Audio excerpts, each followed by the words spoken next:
Good time zone artifacts, and a happy birthday to all of those around the world.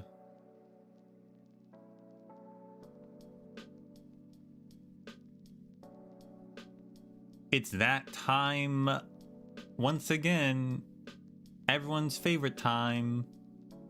We've got a new Sui sibling. Although I'll be honest, this might be my least favorite.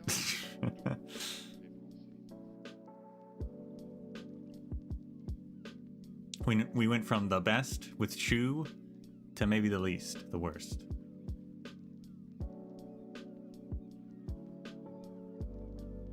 Three defenders. Also true. The Sui like defending, I guess.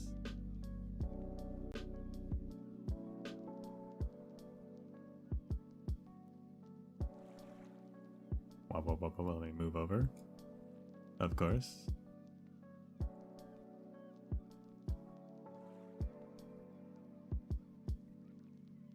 Well, bam. I mean, honestly, their design ain't bad, to be fair. But also, this picture is kind of not the better one. Let me try a better one.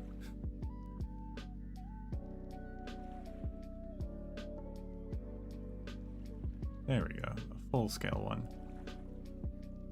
But I mean, the art's good. But why are they a kid? This one just chose to be a kid? It's kind of weird.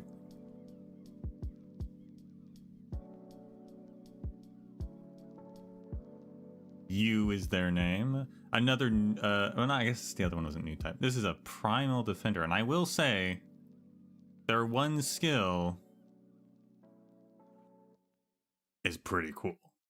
The youngest one, maybe.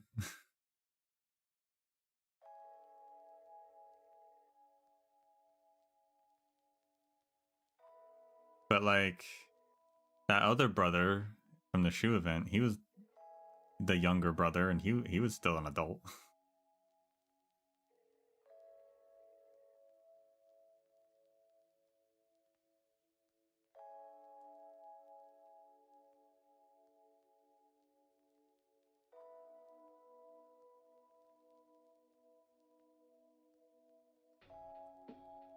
But their one skill,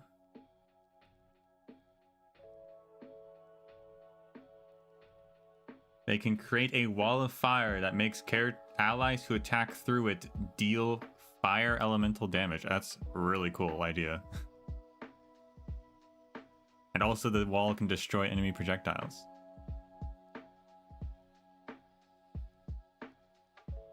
I will say, they haven't come up with some cool skills for characters recently. They've been really thinking outside the box. I like what they've been doing.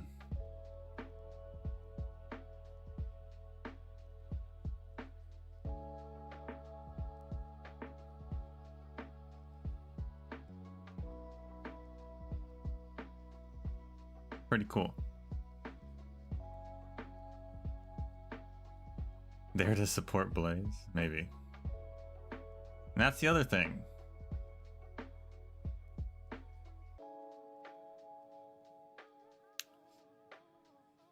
Caster Blaze, huh? That's a weird choice.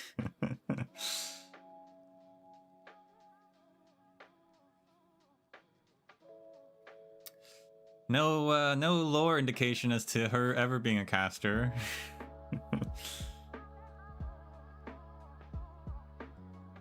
In fact, people are memeing that she specifically says she's not a caster. But okay.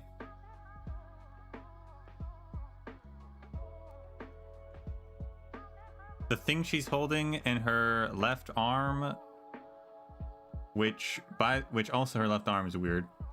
Her left arm does kind of look like the Sui arms. which is interesting. Like maybe she's pulling a Wishadel and she's getting the power of like one of the Suis or something. I don't know. But the object she's holding also kind of reminds me of the Tianxi apparatus that Shu has as well. So maybe something happens and she gets some new equipment or gets some Sui powers or something, and that's why she's got arts. Caster arts. I mean, yeah, she's had fire arts in the sense that her blood can heat up, but like she doesn't like throw it around.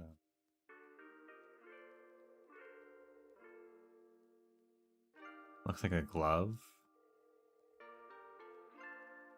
I guess it could be a glove. It's a weird glove.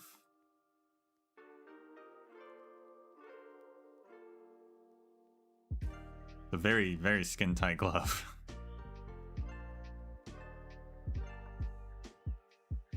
Guess we'll find out.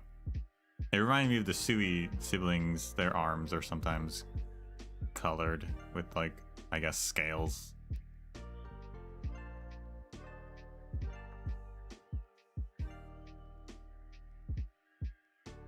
I don't know.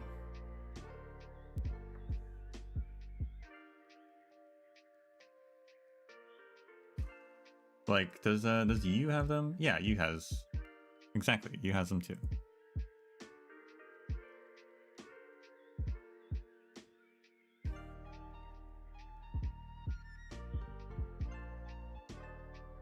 In fact, Yu is red and it has fire, so maybe they're working together. Maybe that's the thing. I don't know. We'll find out.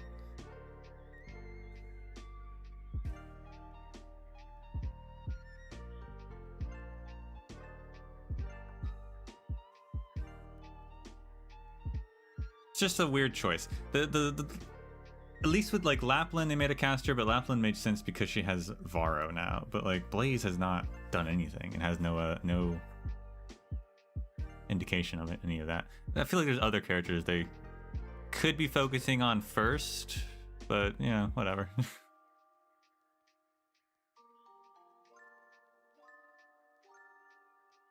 She also hasn't been in the Sui siblings storyline at all, but I guess she's going to show up.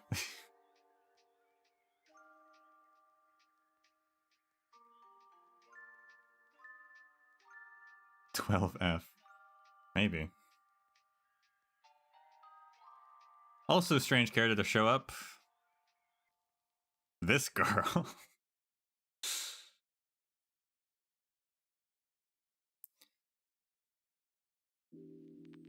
I guess her name's Surfer, which is also a strange name. Why is she in a Sui? Like, is she? There's a good chance she doesn't appear because the 5 stars don't always appear. But it's a weird time to release her either way. And if she does appear, that's also very strange. I guess it's in the future after the Jessica storyline, so maybe she's just Rhodes Island now? I don't know. Very strange. She's supposed to be watching Jessica.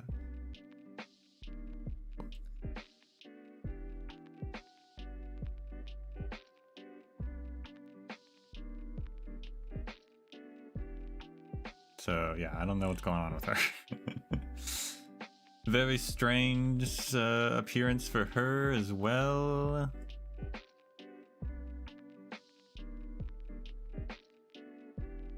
We got Abjurer.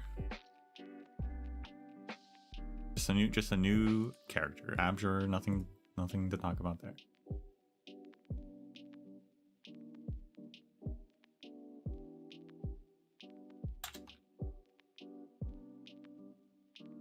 We don't have a lot of Abjurers, so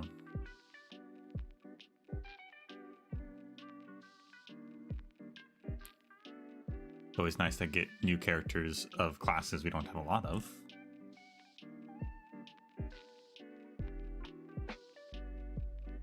Although all the Abjurers we do have are 5 stars and 1 6 stars. So.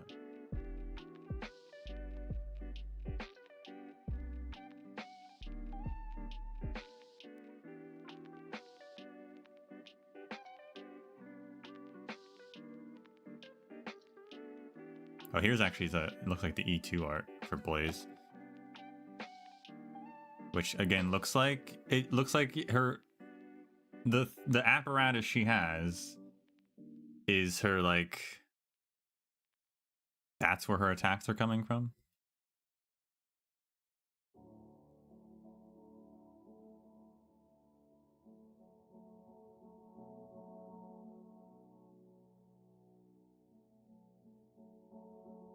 She does look cool though. I do like the art. I like both her and Lapland as casters do look cool. Their outfits are very cool.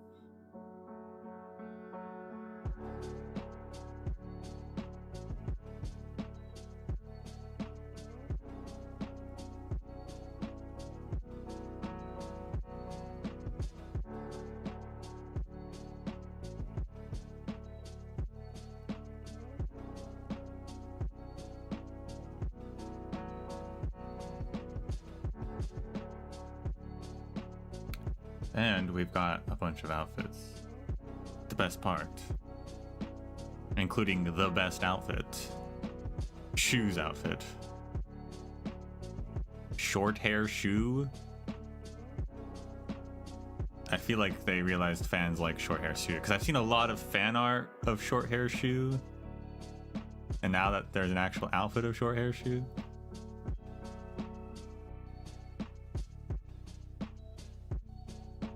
Very cool. Very nice.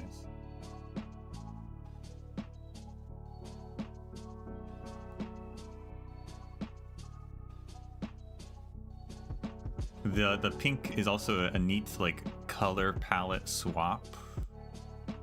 Very different from her base outfit. But it does go well with her greens.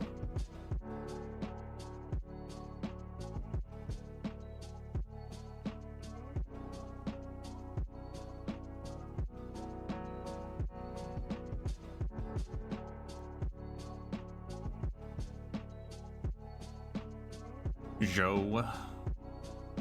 Pretty cool.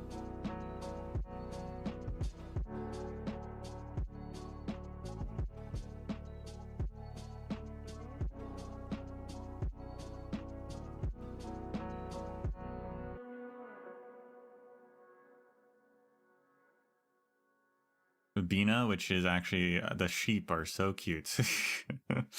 These little ram guys. The best part.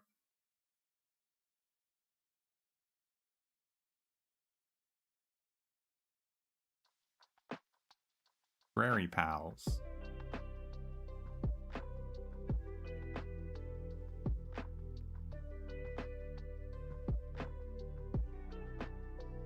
An almond outfit, which for a second I forgot who Almond was.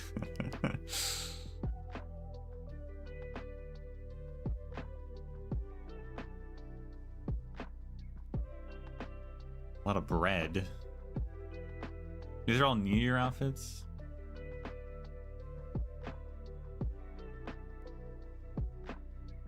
Is bread a thing in the New Year? Maybe.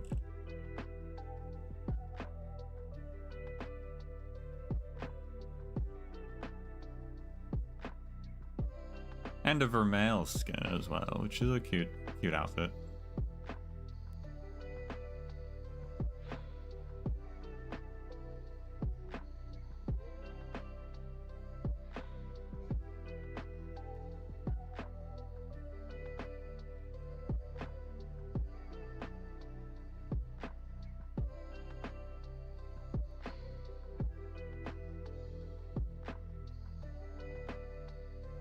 I wonder how close we're getting to the end of the Sui arc, though.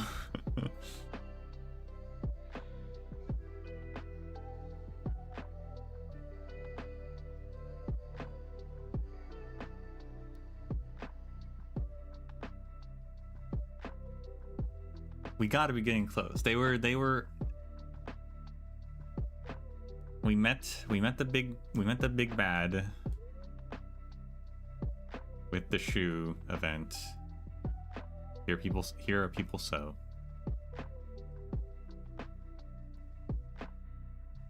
They want to they can't possibly release every single sibling. That'd be crazy. There's 12 of them.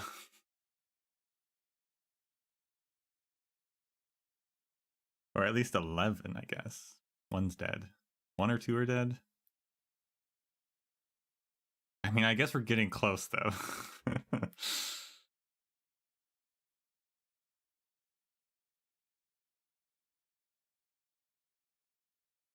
We're at 6, so I guess we're halfway there already.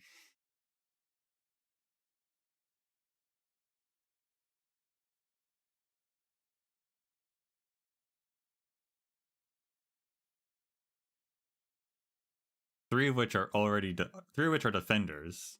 Feel like we need to diversify a little bit there.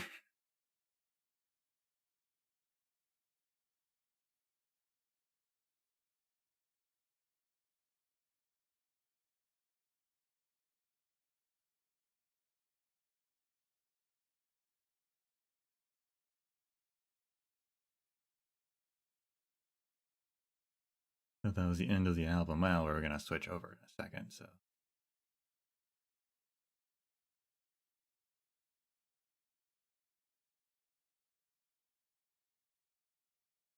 Even if they wanted to release all 12, it still feels like we're getting close to the end. So, like, unless they can somehow draw it out, which they probably shouldn't, I'd say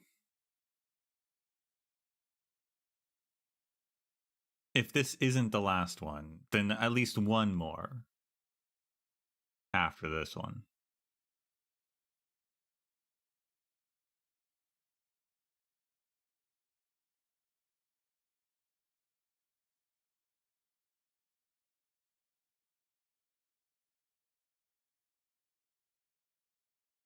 Well, bam.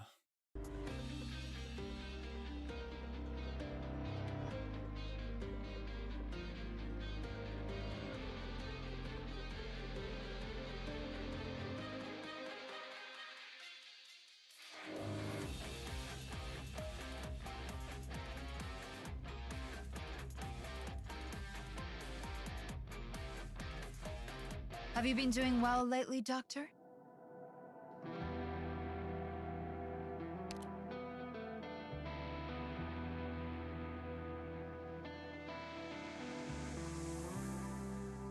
No point of order.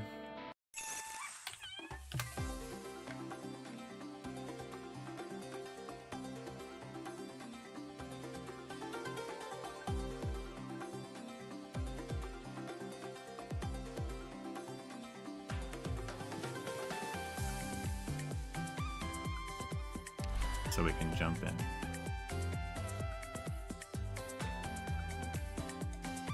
Last time on Adventure That Cannot Wait for the Sun,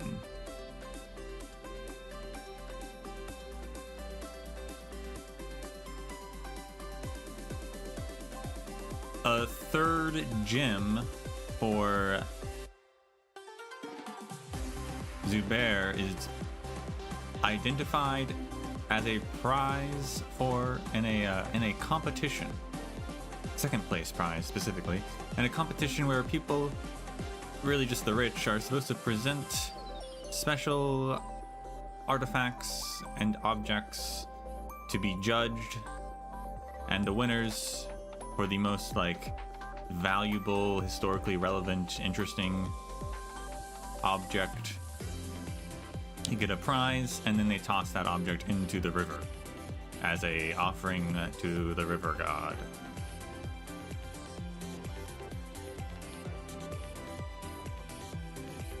So Pepe has to present an object, but she can't have a too good of an object because she got to get to second place only.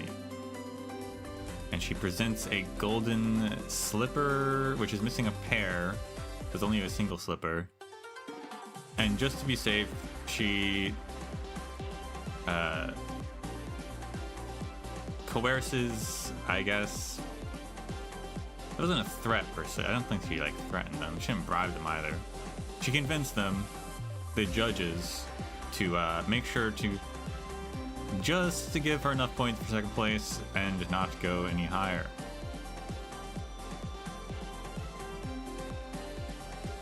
At the same time, Aspasia realizes that the third place prize is the golden cup from her like family that she's been looking for. And so she needs to present something that's good enough to get third place.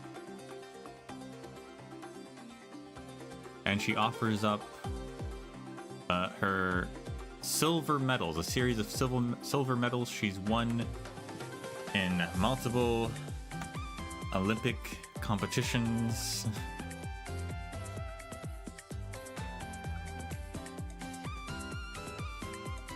And I believe Narantuya also did threaten judges to help out.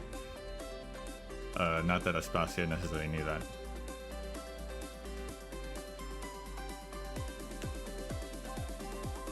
And it works.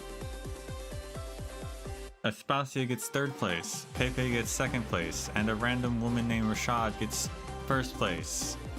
Except this random woman then purposefully breaks her artifact so that Pepe has to get first place, and Aspasia has to get second place, and the fourth place person moves up to third place. Why did she do this? I don't know. Who is this woman? Just some random NPC.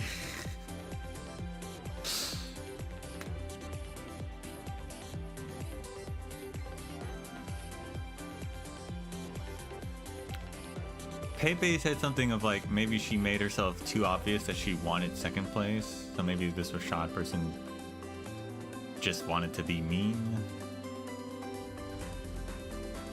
Rashad did talk to Pepe a little bit afterwards, and I believe she was, at least, maybe she's being two-faced, but she also seemed to have been like, well, you just deserve to get first place because you're Pepe. But who knows?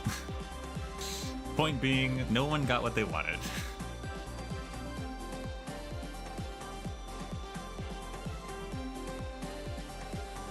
So, Narantuya and Aspasia now in possession of the gem. Well, Narantuya takes the gem and sets a trap for Pepe. And Aspasia goes to the fourth place person and gives them a 3-hour-long speech to convince them to give her the cup. And it works because, well, it was 3 hours long.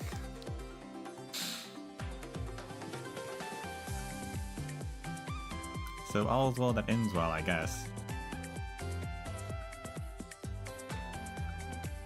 The trap, however, is foiled not from Pepe and co, who suspected it was a trap, but from Mio, the cat of Sand Reckoner, who took the gem.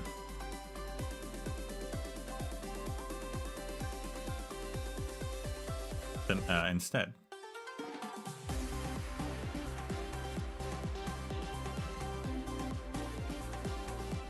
And while this is happening, Zubair is getting fed up with being treated like an actual artifact and not a person, so he runs away and meets Narantuya. And as Narantuya is a Knights Mora, he forms an alliance to, you know, reflect the ancient alliance between Sargon and the Knights Mora.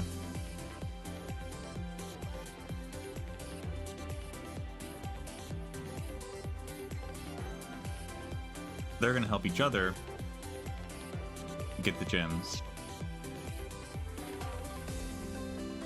But Narantuya technically betrays him. So their plan is to take him to Sand Reckoner and sell Zubair as an artifact. And then he will steal the gem once inside Sand Reckoner's establishment. And Narantuya gets a bunch of gold from selling Zubair. Narantuya is supposed to come back for Zubair, but she doesn't intend to come back, it looks like.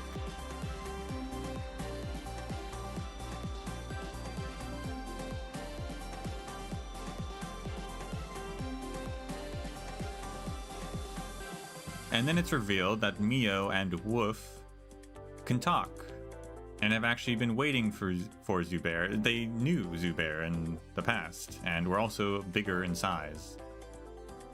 And Sand Reckoner is someone who's also been like they've all been waiting for Zubair to come back to life.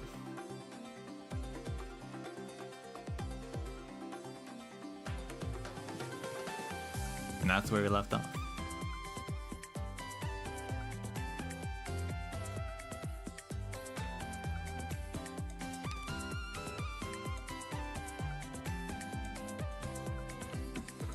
Whispers of the past. Some are willing to live with fleeting regret forever.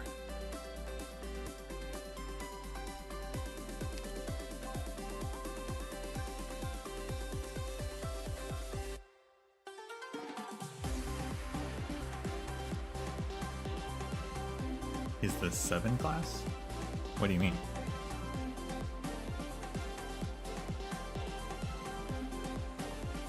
Oh, the minigame. I don't know. I haven't done number 7, I don't think. I can check. Yeah, I haven't. 1, 2, 3, 4, 5. Yeah, I'm only on 6. So I do not know.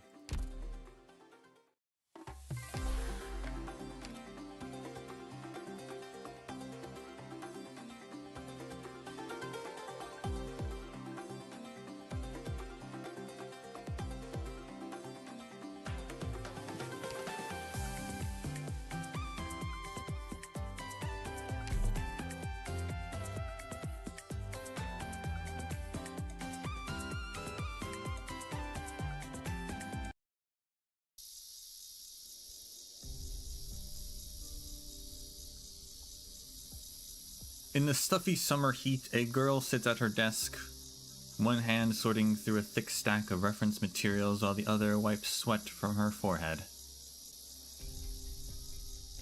She hears footsteps behind her, but doesn't bother to turn around. There are almonds on the desk, but he already knows.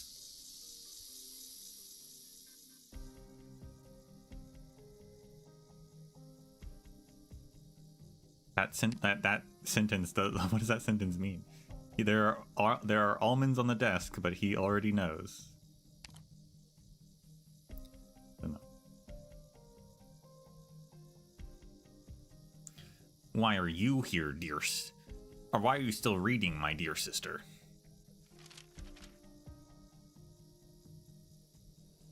It's such a fine sunny afternoon, my dear sister. Let's go play outside. You don't plan to sit with your nose in those dusty papyrus scrolls your entire life, do you, my dear sister? I talked to father, my dear sister. He said he would consider making me the historian of Sharagata. Being a padishah isn't so bad, my dear sister, so just give up already. Enough, stop bothering me, you little pest.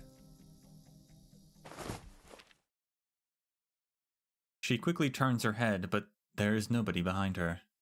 Only the scroll she tossed at her brother sprawled out on the floor.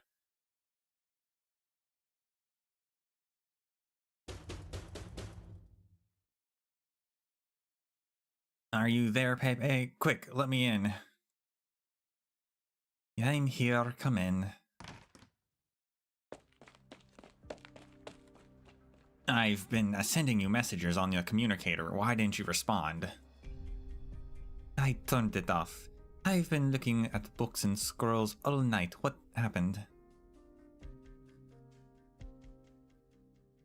A lot happened last night. Did you seriously not hear a thing hold up in here? Nope, didn't hear a peep. You sealing yourself away to work is really... Forget it. I don't even know where to start. Just hear it yourself. Emergencies across multiple districts of Manette. Many metallic humanoid constructs have broken into homes and stolen large quantities of gems.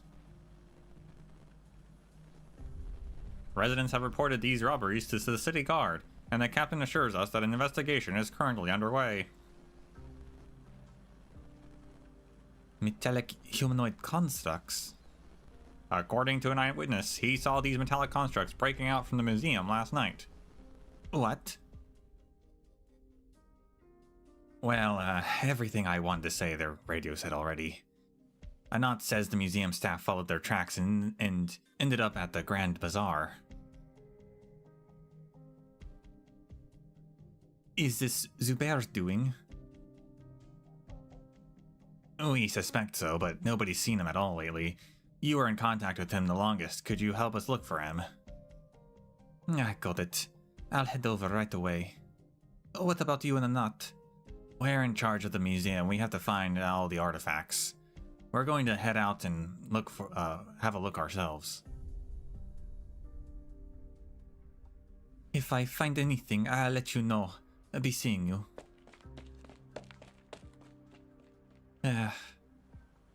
Hold on, we interrupt this program for some breaking news. Residents have noticed the water coming out of their taps is muddy and full of silt. The city guard reports that they have dispatched emergency teams to inspect the city's old underground water pipes. Due to their complexity, this process will take some time. Just what is going on here?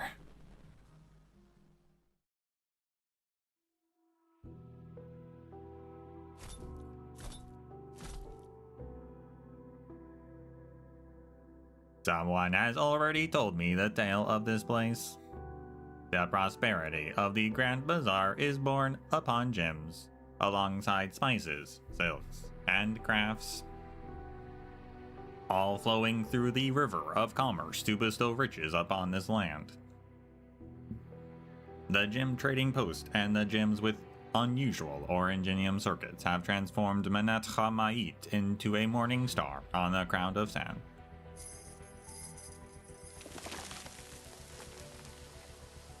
Several houses begin to turn into sand. People throw open their windows or rush out their doors, staring in disbelief at the ancient buildings they have lived in for generations, and then at Zubair, who stands in the middle of the street. But Zubair pays them no heed.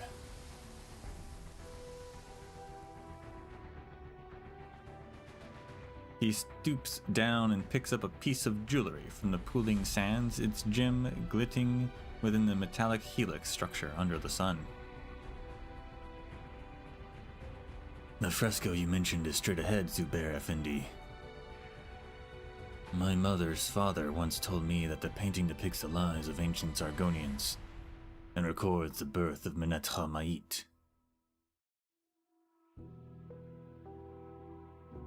Even if the river dries and the city is buried beneath the sands, it will not fade. Will not fade indeed, just like every gem that has passed your hand and mine. But it was neither dried river nor burial sand that brought calamity to the city of yore, but a flood that destroyed even the peaks of the grand edifices. What remained of their splendor was eventually buried by the sands, becoming a secret of 1,000 years.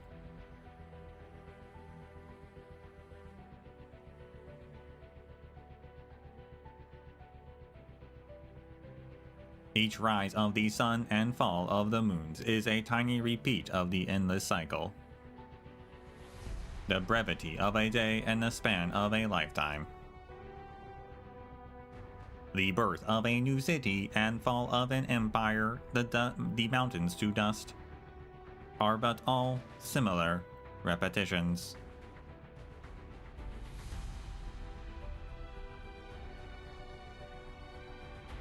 Effendi, if I may, I believe that while the fresco captures only a fleeting moment from centuries past, its value lies in that this moment will be repeated countless times to its beholders. The Shah ordered this fresco made not to ensure his name would be remembered throughout history. He hoped to leave behind his interpretations of time and life, to serve as a foundation that people yet to come could imitate. Here did the Shah of past and future build his trove, and so it was that during the long Oslan Wars, which raged after his death, countless lords Amir coveted this place.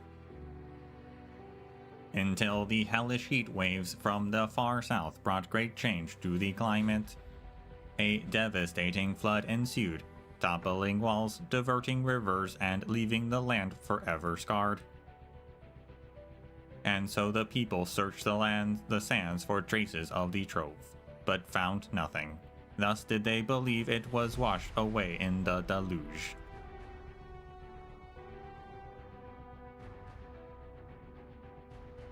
The treasure hunters of the Lords Amir left, but the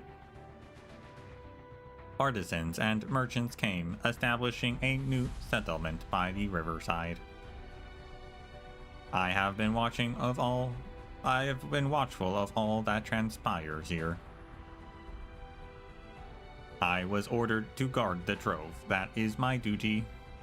I dwelt beneath the sands, fending off miscreants who dared approach for countless moons. As for you, young one, you should know better than any other. The Shah's treasure trove lies beneath this city.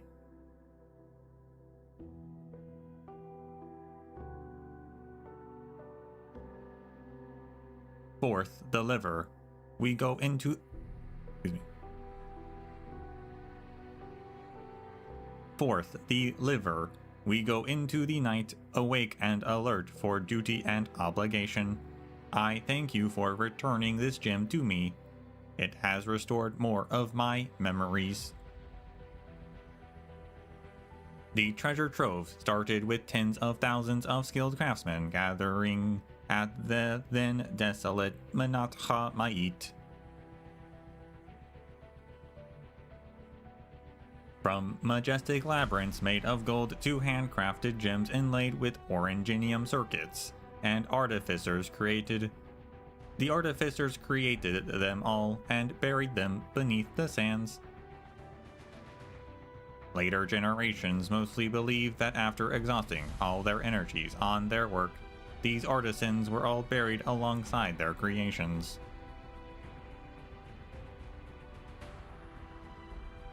But in truth, some still lived in a secluded village to the southwest of Menat Ha-Mait, and for many generations, they have guarded the secret of the trove's entrance. It is now your turn to speak, young one. What follows next involves the story of your family.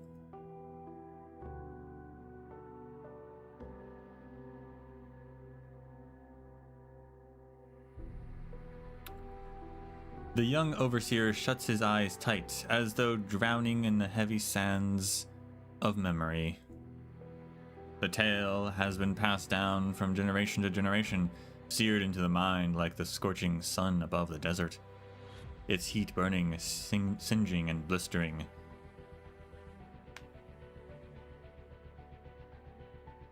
"300 years ago, an army comprised of the forces of many lords of Mir and the Padishahs found that village. They interrogated the villagers on the location of the trove's entrance, cutting off the hands of anyone who refused to speak. A Jimwright who had already lost his hands could no longer bear to see more of his kin suffer, so he approached the army and proposed to lead the way. Before the trove, he watched the terrible battle between the army and its guardian unfold. He saw that though the guardian was defeated, the gates would not open without his arts. The furious army cut open the guardian's chest, plundering every gem inlaid within and without his body.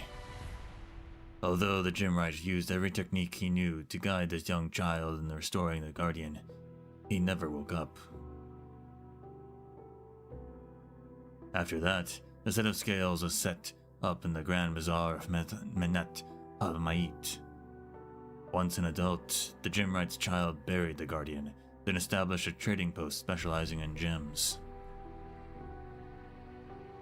His descendants have been waiting there ever since. Every generation did all they could to ensure Arknights, gem trade would become even more prosperous. Whether it takes 100 years or 1,000, the day will come when the people scour the lands of Sargon, and all the gems will gather in this city once more. And I shall return them to you. The overseer dares not open his eyes as he feels Zubair's sistrum press upon his chest. Yet his visions of centuries passing flash before him in an instant. He witnesses suns rise and moons fall, cities flourish and then crumble, returning to the sands from which they came.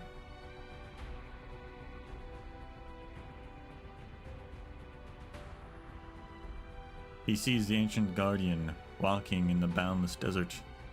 The guardian spreads his arms, basking in the light of the stars, facing eastwards to welcome the sunrise.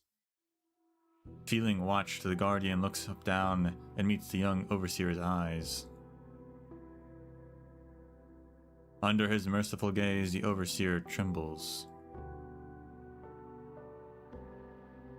He trembles in anticipation of the momentous words the guardian is about to utter. Your family's journey for penitence has been long indeed. You are all free now.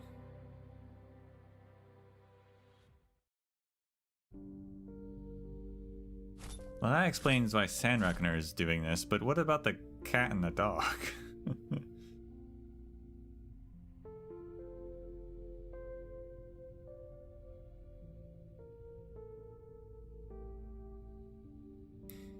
It has been quite a while, you two. Many centuries have I forgotten my duty, but now I return to the mortal realm. I, alongside this city, shall make up for the time we have squandered.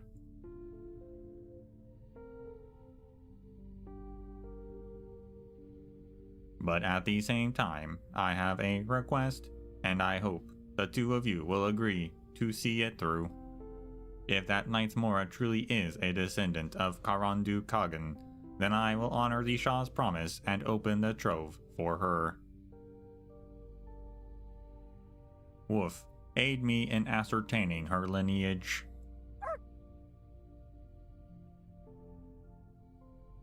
I'll be honest, I don't remember the animal voices.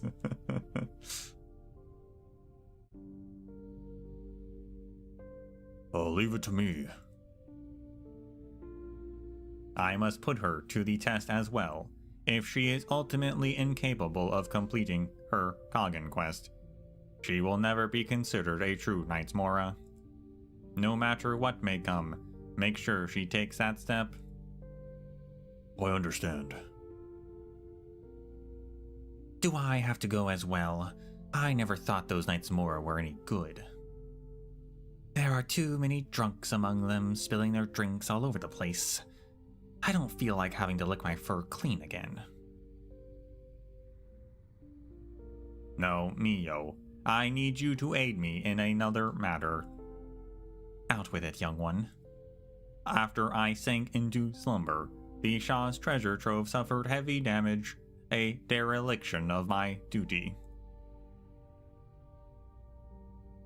I must admit that even with the constructs at my side, my strength would not be enough to hold back the combined armies of the Lords Amir and the Padi Shahs. Just tell me your decision. I'll get it done for you like I always do. I met a girl. I believe she can help me. Following the footsteps of the Shah, she found one of my lost gems. If not for her, I would not have awakened. Oh, you mean that kid? I've seen her. Seemed like a good egg. Motivated, lively, too bad she's a little too stubborn. Reminds me of her. Indeed. After searching through my memories, the girl's conduct and demeanor feel rather familiar. She reminds me of my elder sister. When we walked down the streets of the City of Gold, she could tell me the origin of every brick and tile. She was especially fascinated by the things of yore. What do you want me to do with the girl, Zubair?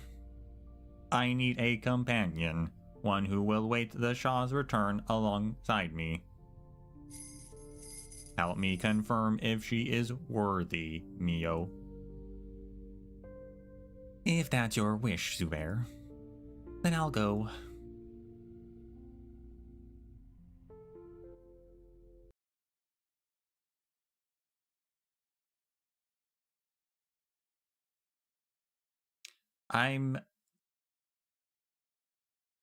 So the Trove is, it's so, the relationship between the Sargonians and the Knights Mora is confusing.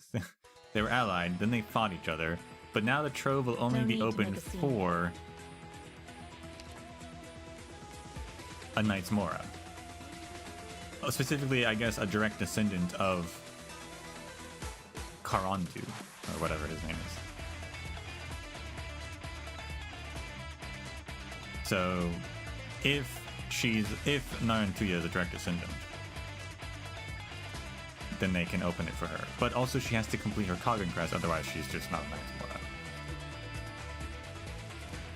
Which means it can't be opened immediately, because the Kagan quest can take a while. Small broken vessel, loses HP over time, scattering crystals upon death. Observe and determine the form of infection. Such data will be useful for research.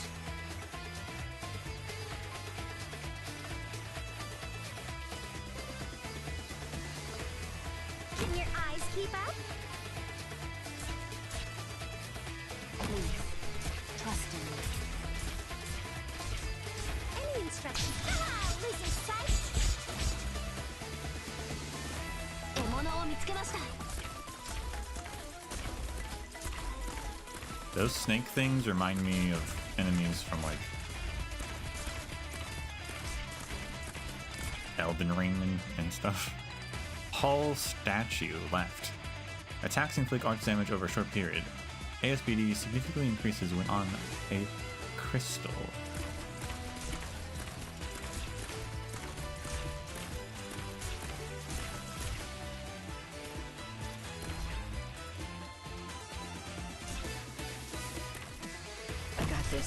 Focus elsewhere.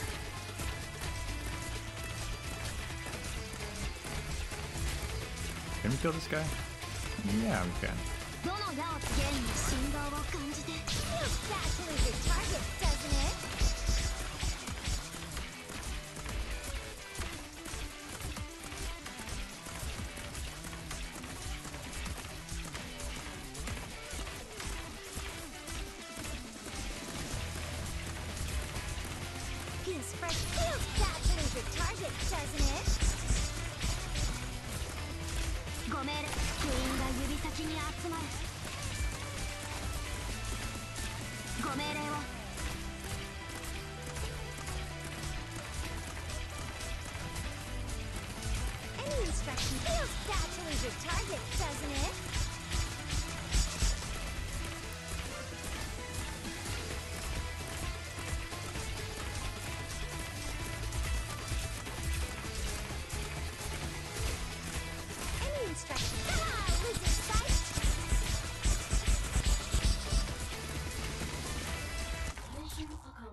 Limit the enemy's choices, forcing them into unwitting traps. A familiar style. You really don't remember anything? It's a shame that none of my friends play the game. Sooner or later, you'll have to face yourself, so think carefully. Bear in mind, they don't know what they're missing. I'm ready to correct your mistakes. A jewel construct resembling a cracked vessel carried by a burden beast. That's not a burden beast, that's a snake. As it shambles on, its cracks widen and gems spill out, though it seems unfazed. A jewel construct with hands that glow with radiance. The statue on the left side of the hall now roams the streets, the legacy of the ancient Sargon shining bright.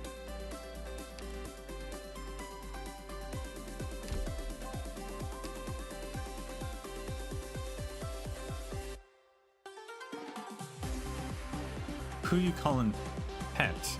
Do you think you're a pet?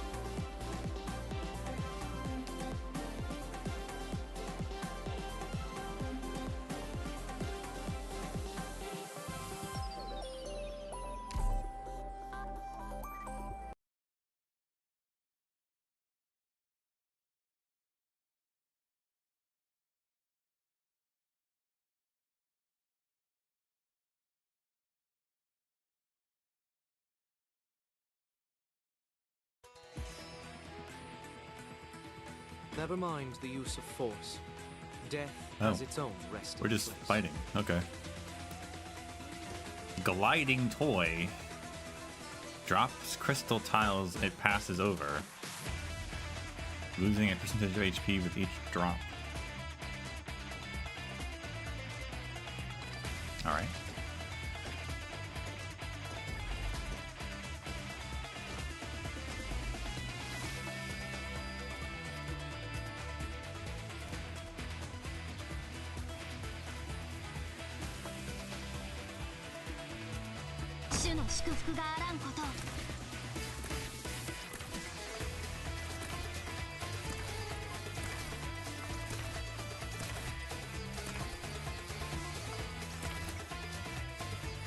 Okay, serious face. A new challenge.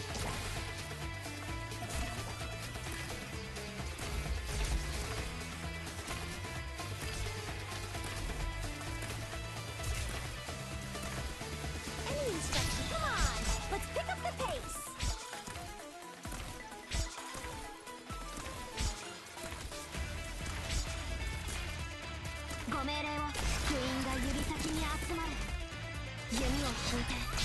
Animosity, be gone at the flow. Can't have these crystals spreading too much.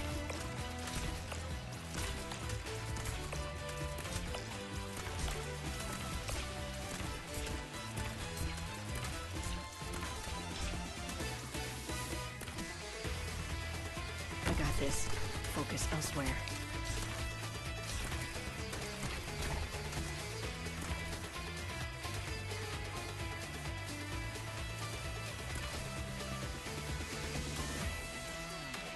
How do we want to...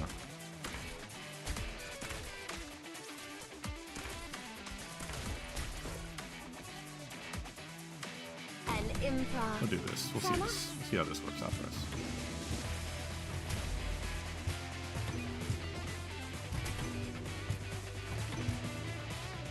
Maybe if she had her first skill.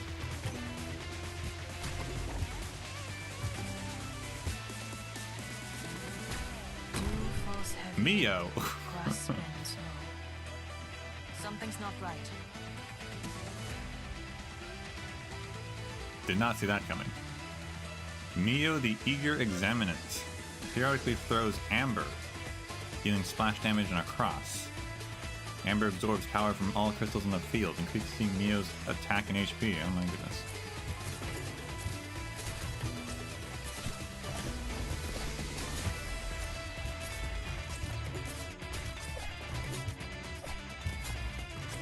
Well, this Mio is definitely bigger than I thought it would be too.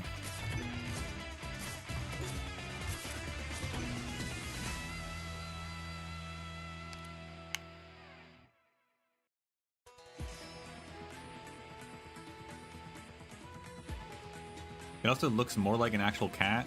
Like the neck thing actually looks like it's just jewelry, whereas the sprite in the story looks like it's got a weird twisted neck.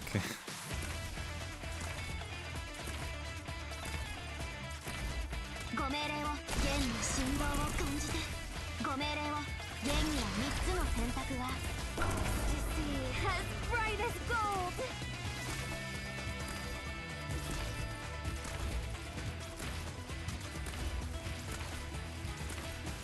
No one knows you stepped into my domain.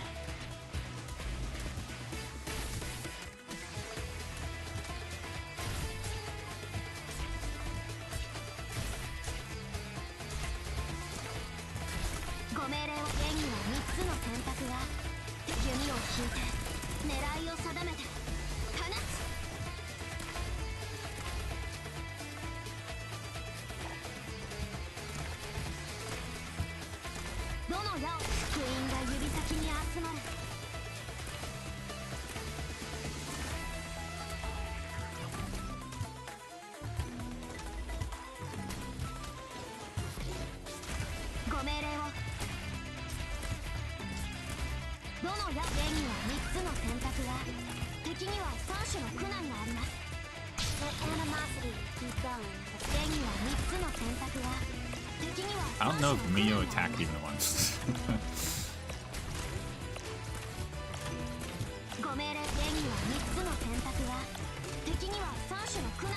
I guess they don't have a range attack.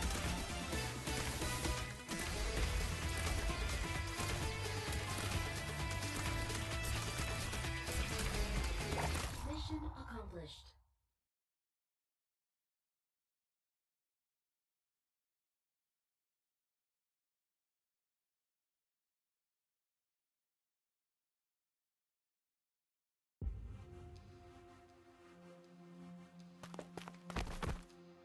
Hey, watch where you're going.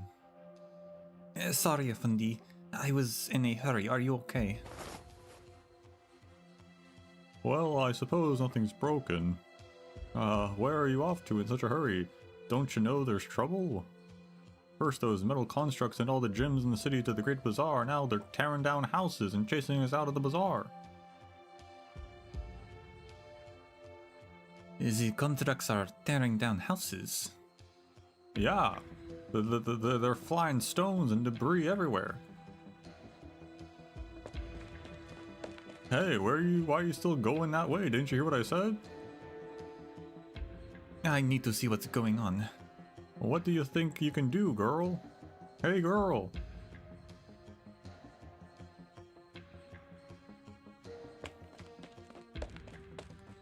No one's here.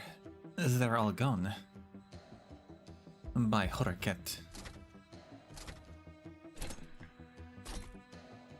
The streets, usually bustling with people, are now empty, save for constructs moving in pairs or triplets. They raise their arms, and houses turn into sand.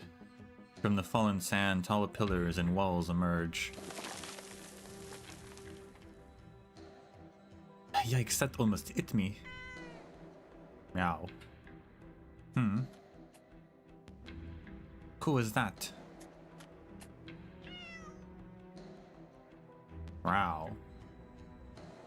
Where did this critter come from? Meow. Go, this is no place for you. Go, shoo. The animal is not daunted by her shooing and instead sits down to leisurely lick its own fur. A suspicious Pepe decides to go around it. As she takes a step, the animal looks up and gazes straight into Pepe's eyes. In that instant, Pepe feels as though her feet have become nailed to the ground. But it is such a small animal. She gathers the courage to take another step forward. And then she got eaten.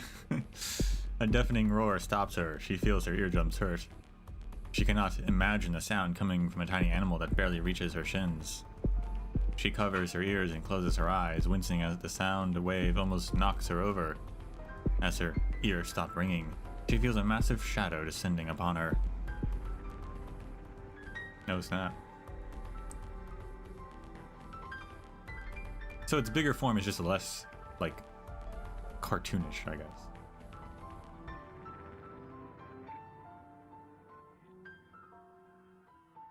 Pepe opens her eyes to see a formidable creature prowling in the middle of the street. Why didn't this part happen before the fight? So we'd see this and then we'd fight it, instead of fighting it and being like, oh, we already know what it looks like. We already know, like, it can get bigger. Weird choice in that regard.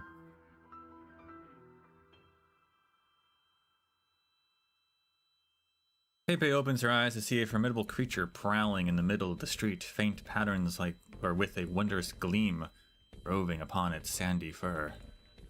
Transfixed, she meets the beast's gaze and feels as though her very soul is being drawn into those golden eyes. Her breath and heartbeat seem to fall under its control, ready to cease, at its will. unable to move a single muscle. She watches helplessly as the beast slowly approaches, its crimson maw parting.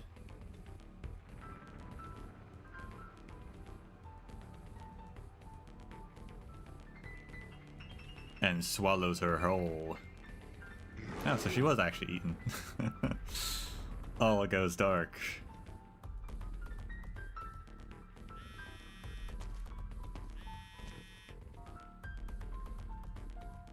Yeah, not acting curator of the Varyavanabad Museum.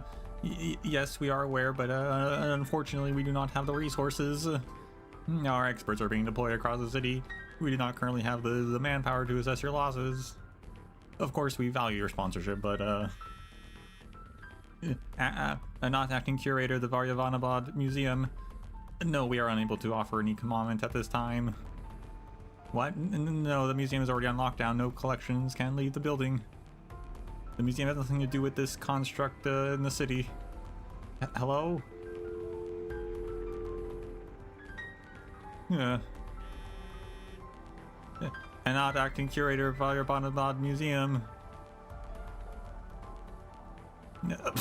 I'm sorry, we're getting a lot of sand and dust here.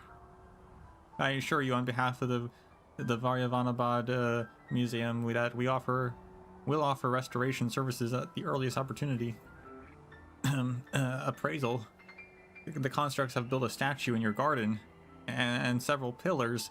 May I have a description? Yes, the ornaments you described fit the traits of first century art style. It had gone into decline prior to the founding of Arknights, and many of its techniques are considered lost. I will send someone as soon as possible.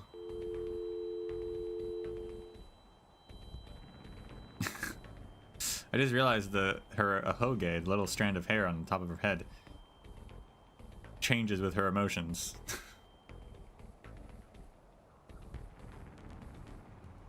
TT, can you go over?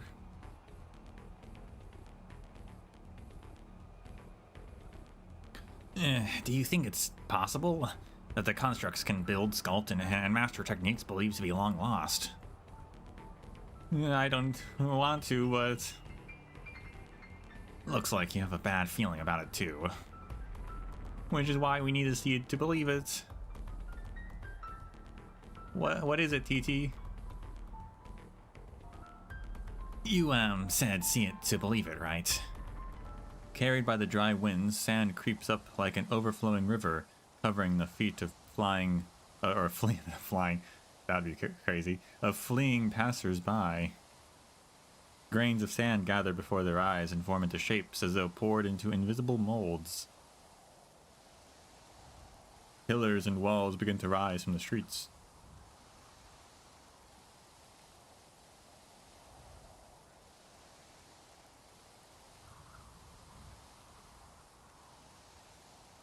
Beast reliefs and patterns imitating orangenium circuits, coupled with the worship of the sundials and time, representative of the era when Lugal Shargus' influence was at its strongest.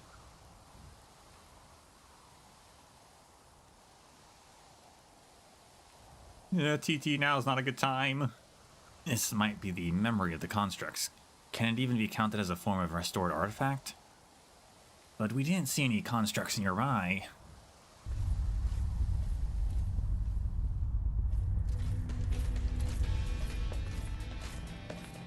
Run! TT, completely unfazed.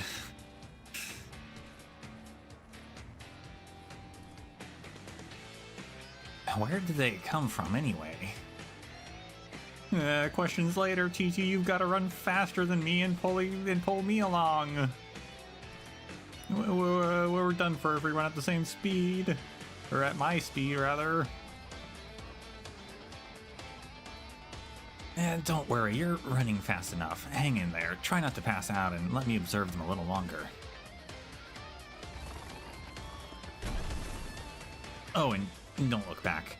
Probably not good for your heart to see them smashing the curator's favorite murals to pieces. What? The museum that the curator entrusted to me, the Padishah's favorite museum, it's all over. Have mercy on me, Shah Shah. Watch over me, exalted Lugal Shargus. Oh, watch out. Great Horaket, I pray to you again. Allow your child to see your face again. I want to see the sunrise tomorrow. I want to see it shine once more on the museum. Why even mention it? The babbling Annette trips and falls. Hitting her head again. This, I'm sure, is fine. TT catches her just before her face hits the ground. Okay. But the two of them hear a loud noise. It sounds like machines turning on. I don't get why they're destroying the city.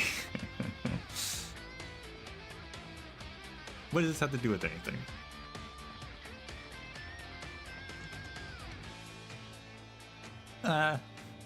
Nyan Tuya, we finally found you. We haven't heard from you since you bought us drinks last night. We were so worried.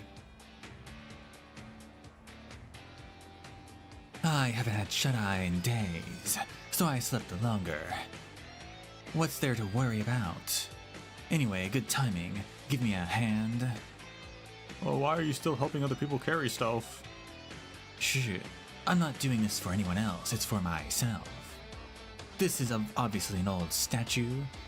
Better to get something out of it than to just leave it on the streets. But Narayan Tuya, isn't it made by one of the metal constructs? Huh?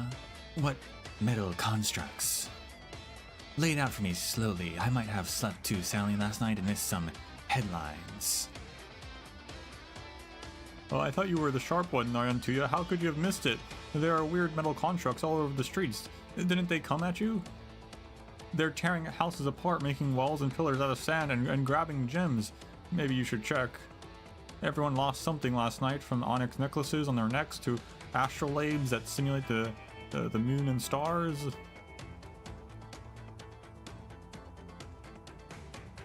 Is that what happened to your hairpin? Where did my hairpin go? You got one thing right. I'm sharper than you. And I'm starting to feel that something is off. Anyway, now that I have the intel, time to come up with a plan. Take off any gems you're wearing and hide them. If those metal constructs are robbers, let them come for me first. Join the fleeing crowds and get your smoke bombs ready. But where do we go? Everyone else can hide in their homes, or at least stay in hotels behind locked doors. Are we going back to the sewers? No problem, I know the way. I'll help us find our sleeping bags. No, we're not going... No, we're going back to the museum. The museum? How could that place be safe when they'll hire people like me and Jazzy? Think about it. Who are the experts on caravan routes, desert terrain, dune movement, burden beast habits, and tribal faiths? Bandits, meaning us. So who are the experts on the dead coming back to life? Ancient curses and necromancy? The museum folks. That makes sense. I hear something. Perfect timing. I want to see what those metal constructs are all about. Alright, I get it now. Let's go. Are we practicing our escape? No, this is the escape. Let's hope smoke bombs work on these things. She turns around, raises her hand, and prepares to pull the pin on the smoke bomb. Suddenly, the streets go quiet. The sound of marching machines disappears. All the metal constructs Narantuya can see slow down. They stop chasing them and gather around Narantuya. Calm and docile, they watch like tamed burden beasts as Narantuya walks past them. And back. What the hey? Am I dreaming? It's not a dream. Narantuya, I pinched myself just now, it hurt. Thanks. Then I won't try it myself. What's going on? Say, I saw a shadow of the river god not the night before. Maybe it really did bless me.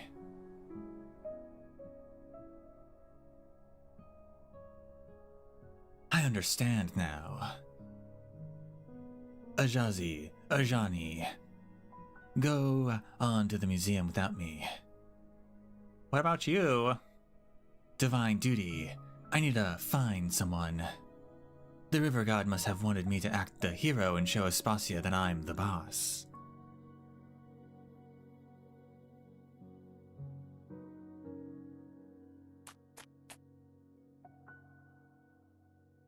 Those who stand by me need no longer be enemies of your warriors. The jewel constructs are following the pact of the two human sovereigns 1,000 years ago. They recognize her blood. You were right, Zubair. She is a descendant of Karandu Kagan. Come, young Knights Mora, walk into the dream.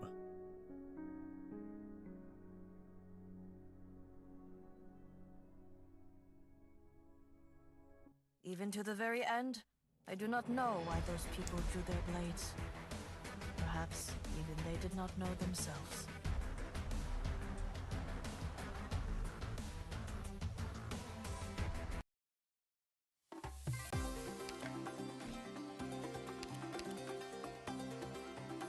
A jewel contract that can fly. The book said it was a toy.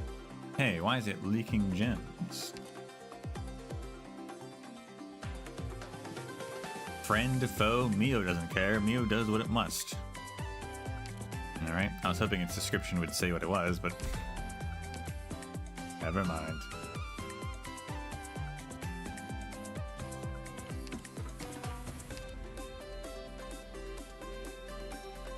My first thought is...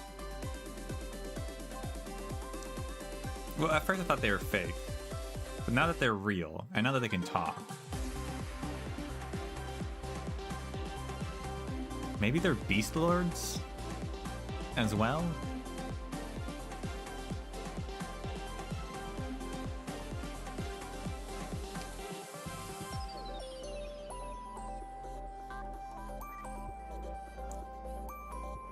That's really the only thing I can think of that makes sense.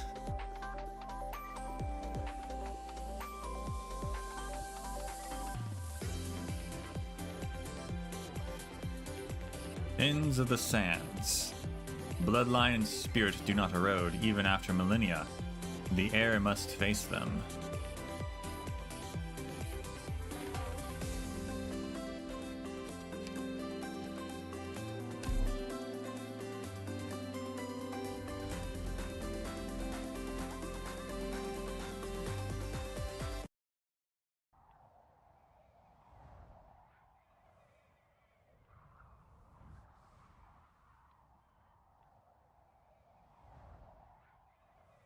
You should all bless me. Bless me with a dance under the morning sun and the tapping of your scabbards. Oh, right, I forgot you sold your swords. Then beat the pots and pans. Play the anvil like a drum with your pins. They say the roads of Menet Chamait are paved with jewels.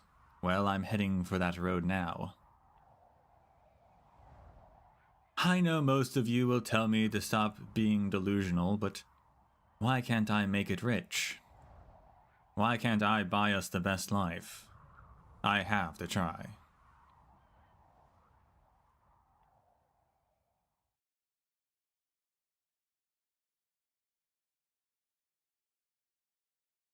Where am I?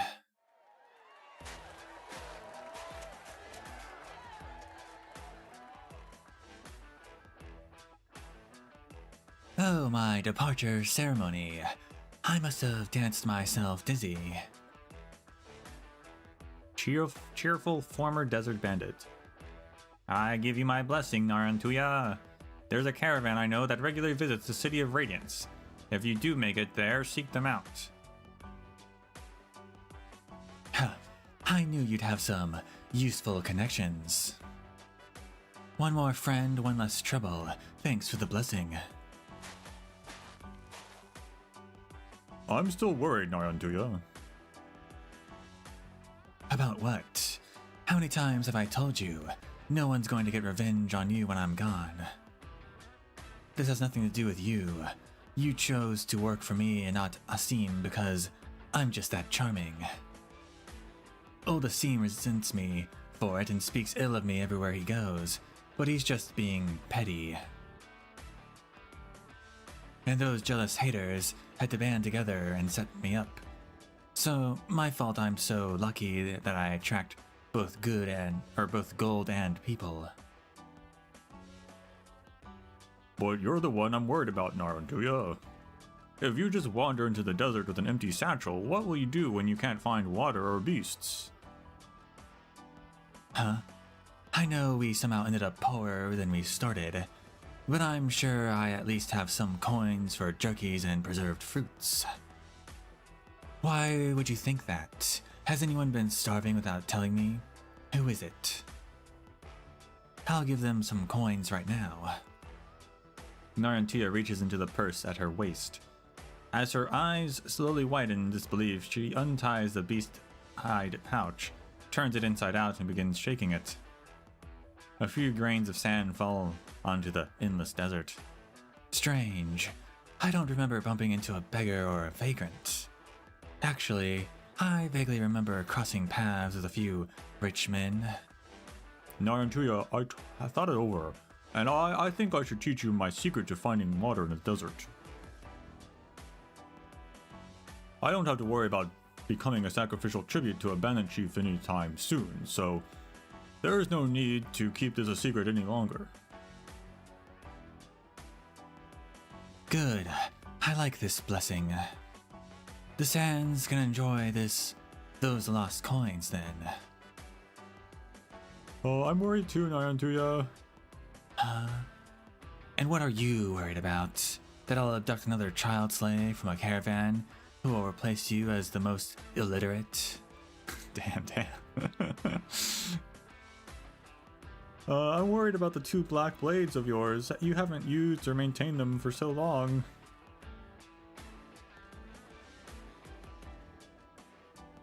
It's precisely because maintenance is a chore that I avoid using these antiques. I much prefer modern materials and mechanical forging. Wait, where are my blades and my dagger? My supply of paralyzing toxins and spore casks? I'm worried about your tendency to pick up new recruits, Narantuya. You'll be setting out alone. It's great if you could get some useful crew, but most of the time it's people like me and Ajazi that you have to save. Setting out alone? You girls aren't coming with me to the City of Radiance? Which is why Ajazi and I worked for 2 months in a logging camp and threw all the coins we saved into a river they say flows into the City of Radiance. I hope you'll find them when the river floods, and that your conquest goes smoothly. These people. We worked hard and got money and then threw it in a river. Okay, I appreciate this blessing too, even though the rainforest is at the downstream of the river. Wait, did you say Kagan Quest? Yes, you're a Kagan Quest. You're all set for it, right? No, when did that happen? Come to think of it, I am indeed all by myself with nothing but the weapons from my parents right now. Pass on the city, I'm out. The young knight's Mora turns and strides over to her burden beast pack.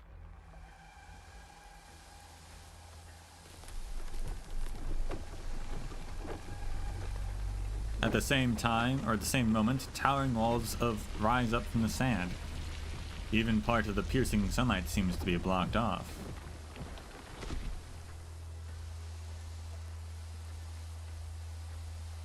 Where is my burden beasts? And my tent? Narantia rubs her eyes.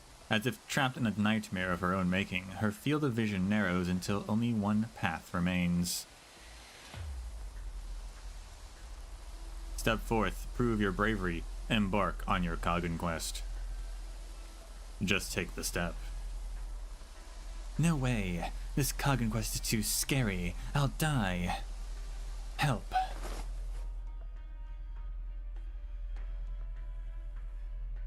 Strange. The metal constructs are not moving.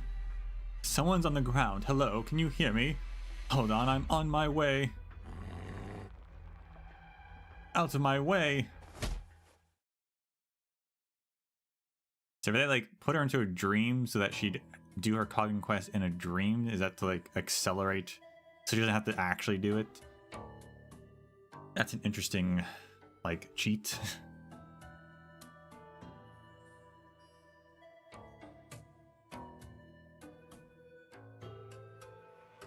What did you say? I was just lying on the ground and a giant beck beast had its paw on my neck. I think it's a beck beast, but I failed to catch the creature before it vanished into the sand and dust.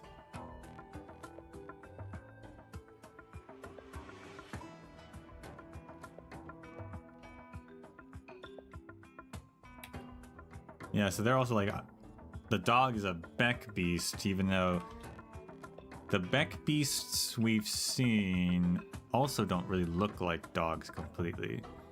So I think, yeah, I think if they're beast lords, the people are just like, well, I guess it's a beck beast, or I guess it's a cloud beast, because that's like the closest thing, because they don't actually know what it is.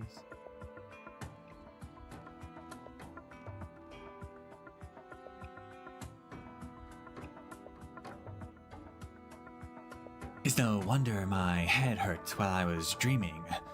There was a voice I heard making a woo sound. My face is fine though, right? Yes. How did you chase the beck beast away? I spent so long yelling at it in my dream with no luck. The situation was urgent, so I resorted to force. Wow, why didn't I think of that? Sometimes violence is the solution.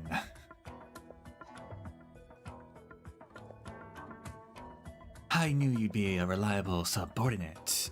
Thanks a lot. Wait, no, you're not a subordinate. We'd best be leaving.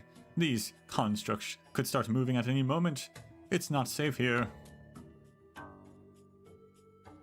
Seems pretty safe to me.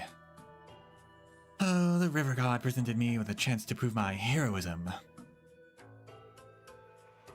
And I ended up falling asleep on the street. The dream was nice though, at least the first half of it. The streets are in chaos while you lie on the while you lie on the sands and had a good dream. Yep, I dreamed about my departure ceremony. Everyone was cheering me on, even that their beat was spot on. How nice it would be if my former subordinates were actually that supportive when I was setting out for Minatra Mait. I talked to Ajazi and Ajani briefly after you left the hotel. Did they tell you most people think I'm delusional? They did. But consider this. If one has to eventually wake up from one's dream, why not indulge in a bit of fantasy before that happens? Can't help but laugh. Perhaps there remains much of each other that we do not know. But for now, I am simply glad to see you safe.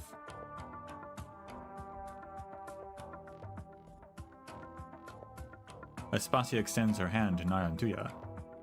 So, does that mean we're all good?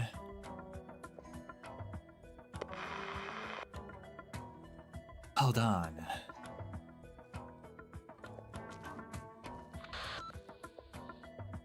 What's wrong, Ajani? Narantuya, help!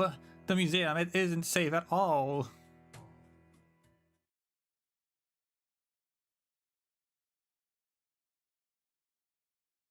Horaket has witnessed.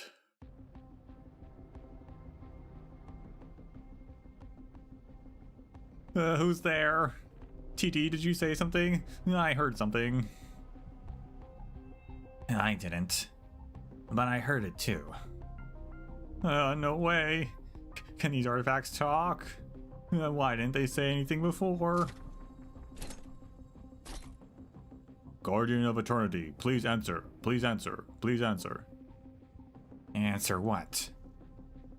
He who led the Outlanders to stride upon the earth, forsaking their ships from this domain. His legions, brandishing golden blades, shielded the reckless and inquisitive travelers. Bitter and sweet, his chalice did contain, drawn from those who traversed through his realm. In the sands beneath his feet, rest bones and charred stones from the distant northwest.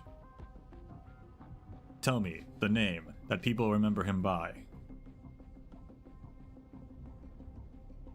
And not? I don't think we can actually talk. At least, they're not capable of a conversation. They're just presenting riddles, like when you're prompted to enter a combination of numbers to open a safe. But what kind of complex riddle is this? The countdown has begun. 3 minutes remaining. Now we're turned it into a ticking time bomb. Wait a not. Calm down. Can you contact any of the museum staff? What for? I think this might be a riddle about history. I remember now. About that favorite book of yours, Terra, A Journey. Buy it now? Where is it?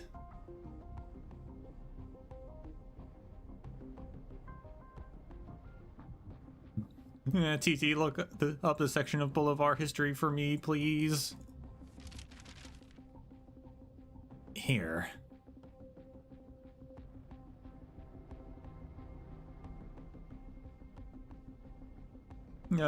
You ask of Padishah Bayed, who agreed to establish an Iberia-Sargon Boulevard trade route and subsequently brought a boulevard in sugarcane and coffee beans. Corrupted by the land's blight, tiny skulls strung on tight leather, clanking with agony from their plight, hunted they are day and night. I know, Chapter 3, Beasts of Terra. You ask of Sand Beast. There was a trend in 6th century Sargon to hunt sand beasts. The museum used to have strings of sand beast heads hung up on them to ward off evil, though we always saw it as a needless worship of nature. But since you've witnessed that history, you should know that the real reason was hunting sand beasts was that a small number of them mutated from high concentrations of active oranginium, right? Okay, next construct and riddle, please. At the lake's bottom, their ruins dwell. Heirs of an old bloodline, many fell, executed with blades that gleamed. They turned on their own, it seemed. I remember this one. Go to the end of the races of Terra. A riddle suited for archaeologists. There was an ancient settlement from 1,000 years ago where we found signs of group executions, but we excavated torture instruments made of modern alloy materials. You're right, the answer is written here. Petrum, a race practically no one has seen, or those who inherited unique smelting and forging techniques from the olden times. Petrum? I don't recall that race. Which one's Petrums? Who are the Petrums?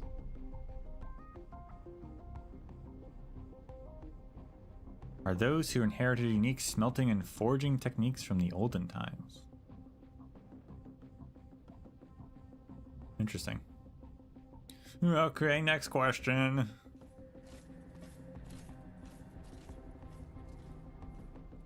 The construct's riddles are solved as the pages turn, and they gradually settle down. They stop in a circle around a knot, like a group of silent listeners. A knot recalls the moment right before she gave her first speech. Titi taught her to imagine the audience as museum artifacts to calm her nerves. Just keep talking about things you know are true, Anat. This is taboo to say, but the Sarkas did indeed set foot in Sargon once. We still don't know the full extent of their ancient curse. Come to think of it, this is how you've inspired me. You mean the curse? No, I used to not get it. Sargon's written history dates back to when other nations are still in their primitive states. When you left Sargon to explore these lands, I wondered what more you hoped to learn. That's why I chose to read Terra, A Journey. And I saw within our limited time on this land that that we hold too many misunderstandings and prejudices. The greatest show of bravery that we can perform is to expend our infinite lives on our search through the infinity of time. Finite lives, even. Yeah, we're no actual guardians of eternity, but there's no way we can experience everything ourselves. Or so there's no way. I can't read. Speaking of which, if you ever got the chance, would you become an immortal like Zubair and witness ancient history with your own eyes? Actually, I've been thinking if these constructs are using history riddles to verify if we are worthy of controlling them, then what has the word that activated this verification mode of theirs? And what exactly was their creator thinking when they chose this command word, Oracat?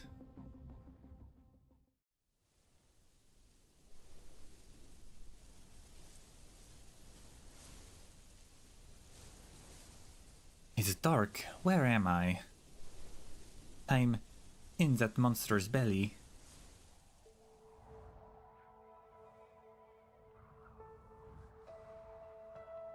I can hear the wind. Oh, what's up ahead?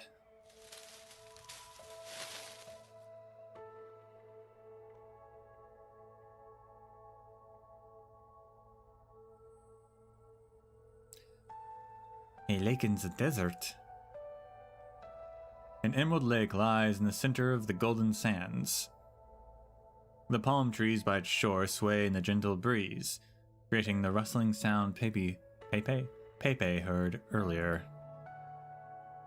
A boy is half submerged in the water. After a moment, he suddenly sits up with a beautiful golden fin in hand. He holds the fin with both hands and carefully makes his way towards Pepe. Kid, do you know... Look at my catch, sister. Sister? Who you're calling sister? Wait, are you talking about... Father says he's here to bury Mother in her hometown. He also wants to erect a beautiful tomb for her with a pretty pond full of lotuses. I will leave this golden fin in that pond and will keep Mother company for me. What's that got to do with me? Sister, stop calling me that. You don't look anything like my brother. Father will continue with his expedition. Mother's departure will not stop him. He asked us if we could, if we wished to stay here or follow him eastward. Well, what are you talking about, boy? I can't make any sense of what you're saying. I wish to follow Father to the east, to see and conquer lands far away from here. Come with me, sister. Bring your reed pen and papyrus. You will see many sights worth recording, and I shall accomplish great undertakings, as has Father. I will become the protagonist of your writings. Let's go together, sister. Hey, little guy, I'll have to pass. Huh? Well, now it's a gentle girl. I'll follow you and Father, Zubair. Who? Pepe turns her head and sees a girl holding a white lotus with a similar golden lotus on her forehead, sparkling in the sun.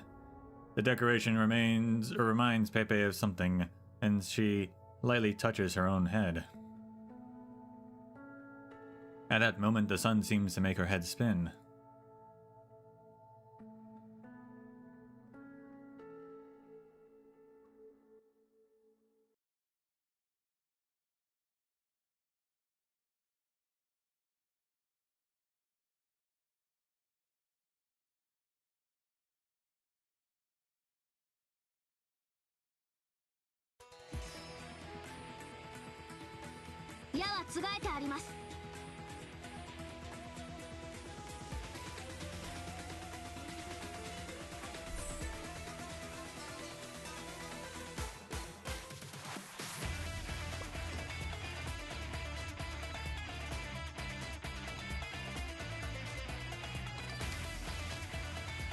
Dags att välja vårt byte. It was in that moment I realized I messed up.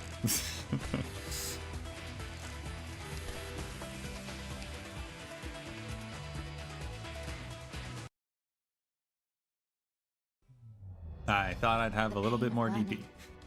I can bear much more. I miscounted. Just don't let anyone else disappear to the flames again.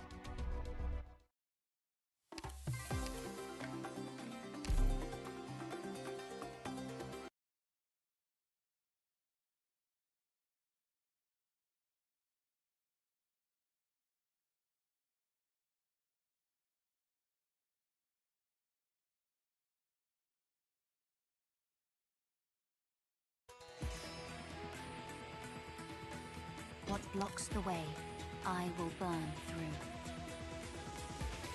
A new challenge?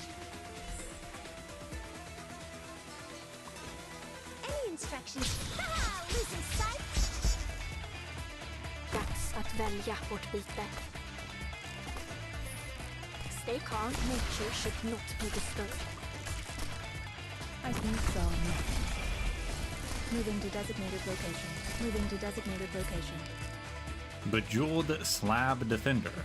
More likely to be attacked, starts with a low defense and res, but permanently gains defense when taking physical damage and res when taking arts damage. That's an interesting mechanic.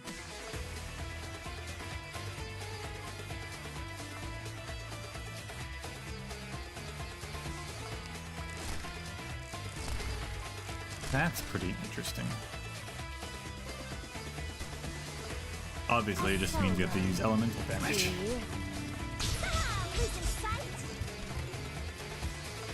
They actually can't walk this way because there's a hole there. So they have to go around, which is good for us. Stay calm and make your move. No need to worry. I've got your back. Still would be better if we had our Arturius first skill on. But that's Any fine. instructions for me? Feels fresh. Come on! Let's pick up the pace!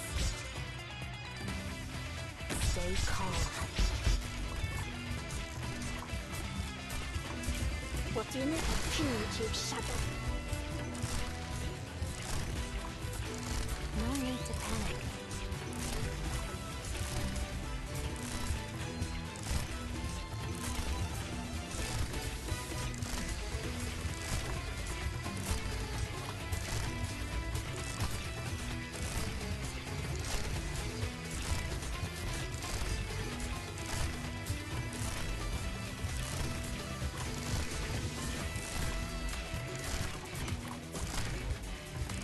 Can't necro the gem. Yeah, the gems don't have elemental damage.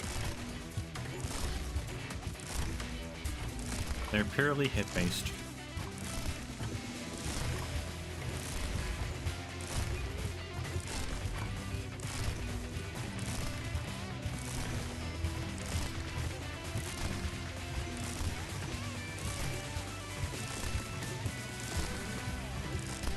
Mission accomplished.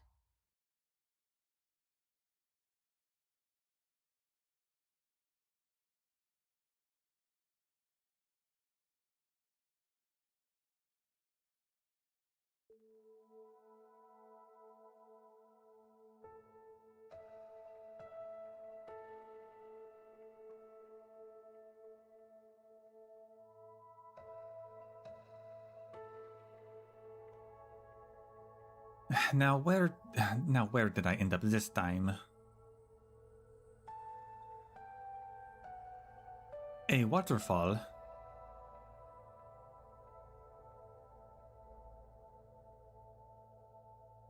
Pepe sees the same boy by the waterfall with his head down, washing something.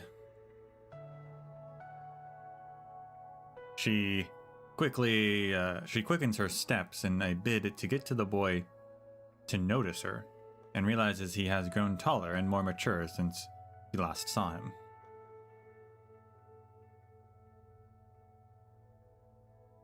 The boy has become a young man. Okay, enough. I don't care who you are. Just leave me. You're hurt. Your face. Oh, snap.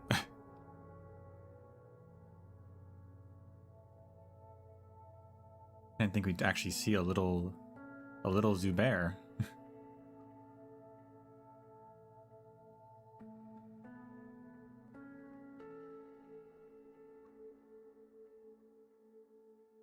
Don't worry, sister. Most of the blood is the enemy's.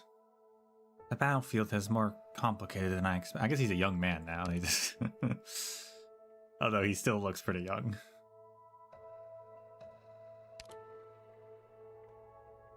The battlefield is more complicated than I expected. But they were no match for me. I won. Zubair, I went to the temple in the Arslan rainforest and got a blessed amulet for you. I pray it can help you protect. I pray it can help protect you from harm. I'm not afraid of wounds, sister. These scars prove I have grown. Pepe looks down and spots a longsword lying horizontally by the half-kneeling youth. Several streams of fresh blood flow from the sword down into the nearby pool, dyeing the water pink. Pepe turns her head and sees the girl behind her with a gentle smile on her face, but also concern in her eyes. She turns back only to find the scenery around her has changed once again.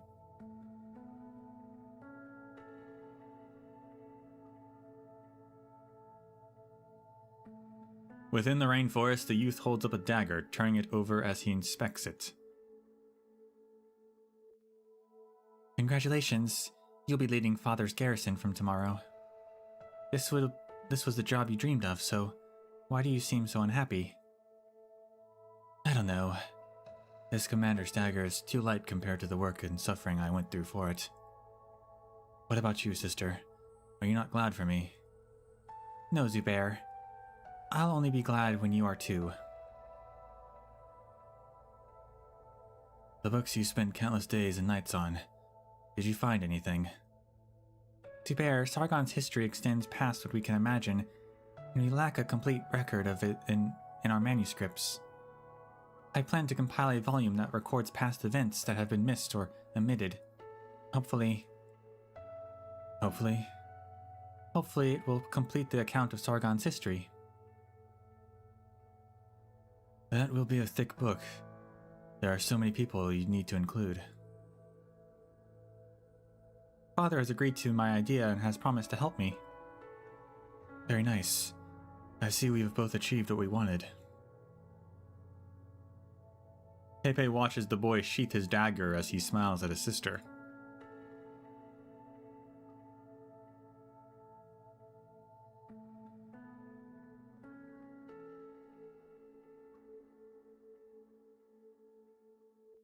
Where am I this time? When does this one take place? Zubair, why do you seem so upset? That Karanta from the east has changed Father into a much different man. All these years, Father had remained stoic, even in the face of uprisings and challenges from various tribes. Time and again, he would recognize or reorganize his troops and fly his banners. When Father sliced his enemies apart with his sword, even the warm blood that spurted from their necks could not melt the cold gaze behind his mask. But that night's Mora, when Father fought him, I could almost see sparks not just from their clashing weapons, but also in his eyes. I had never seen him look at anyone with such fervor. Zubair, I can sense it. Our father's passion for our country has long since faded. I heard some worrying news. Father plans to invite Karan Du Kagan down south to wage war against those invisible foes. You're going with them, are you not? Those are strange enemies. Those strange enemies have already been encroaching on our land bit by bit. Yeah. Zubair wasn't just the bodyguard. Zubair is the actual son of Lugal Shargis?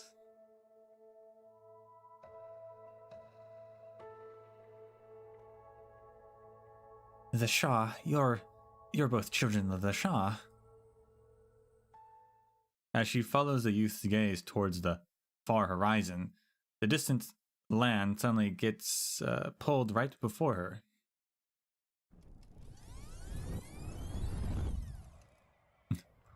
Fun sound effect. Pepe sees a barren desert devoid of green as her eyelids are buffeted by sand. Is a folk in hotlands? I'm not sure what happened to her accent. That wasn't correct at all.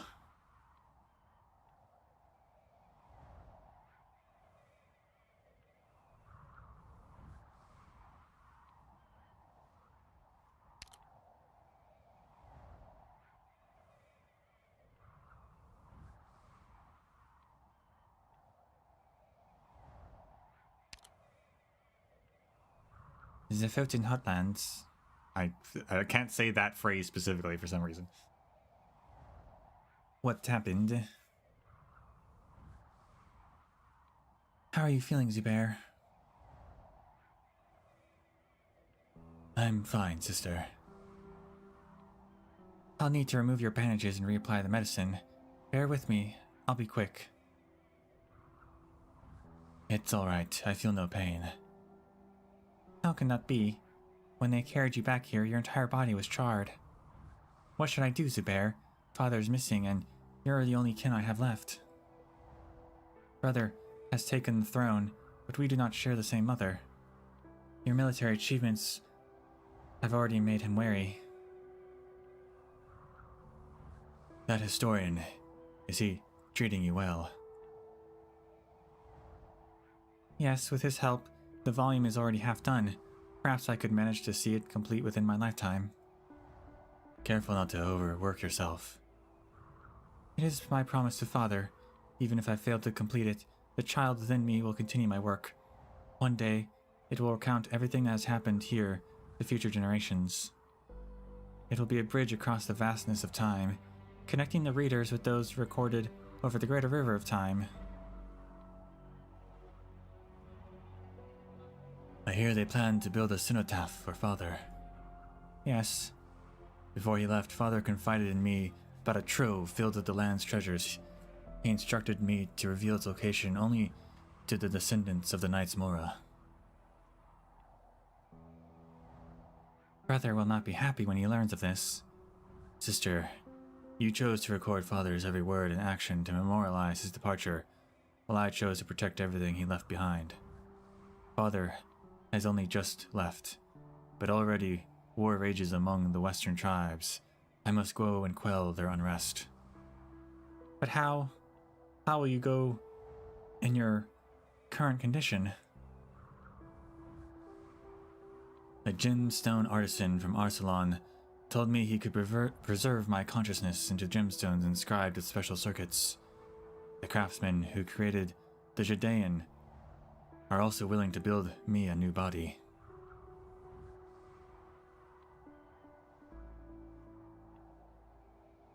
Did you already decide on this before telling me about it, Zubair? Sister, I do not wish to be bedbound forever. Zubair, I only wish for you to be happy, nothing more. Promise me you'll never forget this.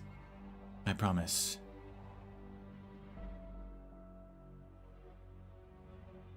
Where am I? So dark. Is anyone here? Ugh. Why can't I talk? Drat, I can't move at all. My limbs are all bound so tightly. Are you ready? I'm about to remove the brain. Brain? Administer more sedative. His pulse is still beating rather rapidly, and I need him to be calm. So he mummified himself while he was still alive.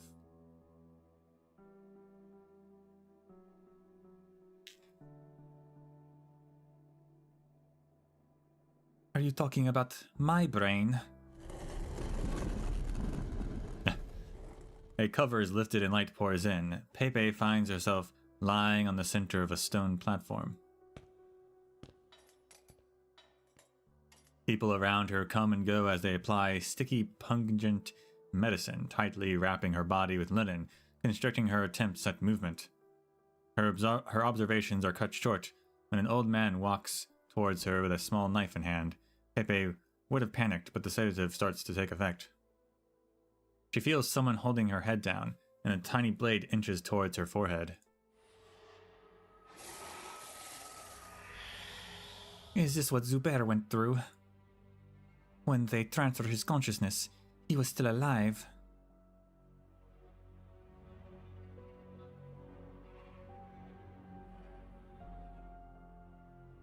Is it over? Is this what you wanted to show me, Zubair? This is only the beginning. Tell me, what else did you go through? After quelling the rebellions for my brother, I bade farewell to my sister and ventured alone into this desert. Here I stood guardian over the treasure father entrusted to me, waiting for the arrival of a Knights Mora descendant. Yet through the long centuries of change, the Knights Moran have forgotten father's promise to Karandu. It never came, and even when I was vanquished and sealed beneath the sands. And you spent nearly 1,000 years just waiting here. I have witnessed lives come into being and pass away, cities rise and fall. With prosperity comes decline, and with life comes death, an inevitability for all. And with each end comes a new beginning, the cycle repeating endlessly. Father was right. Everything that transpires is but a continual time loop, and the future is not but a repetition of the past. I began to hate myself for choosing to become eternal. I wished to forget, but my sophisticated memory system prevented me from doing so. It kept my experiences fresh and vivid in my mind, every detail distinctly clear. Pepe, you once told me you wished to become one who remembers history, both written and unrecorded. You wish to witness the truth behind the history with your own eyes. But that comes with a price, Pepe. Tell me, Zubair, in your long life, even with the unbearable suffering you've been through, did you ever consider forgetting your father or sister?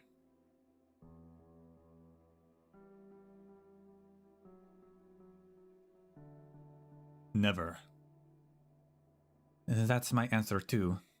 We should remember the things that shouldn't be forgotten, even if they bring us pain. Very good.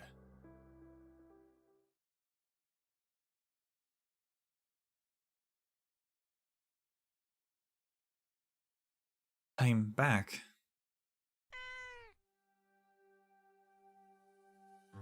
There is no gigantic ferocious beast, moist rainforest, or scorching sand storm. In the middle of the street sits only a small animal, casually licking its fur. Why did you bring me inside Zubair's memories? It was the test. It was a test he set for you. You could only see him if you passed it. Was he the one talking to me inside the illusion? No, that was actually me, though the question was indeed his. Did I pass? You failed, so just run back off to wherever you came from, little girl. He seemed pretty satisfied with my answer, though. No, you just imagined it. I had to see him. He's the one who started the unrest in the city, so only he can stop it. Besides, he's the only one who can help me reach the City of Gold, so I can't miss this last chance.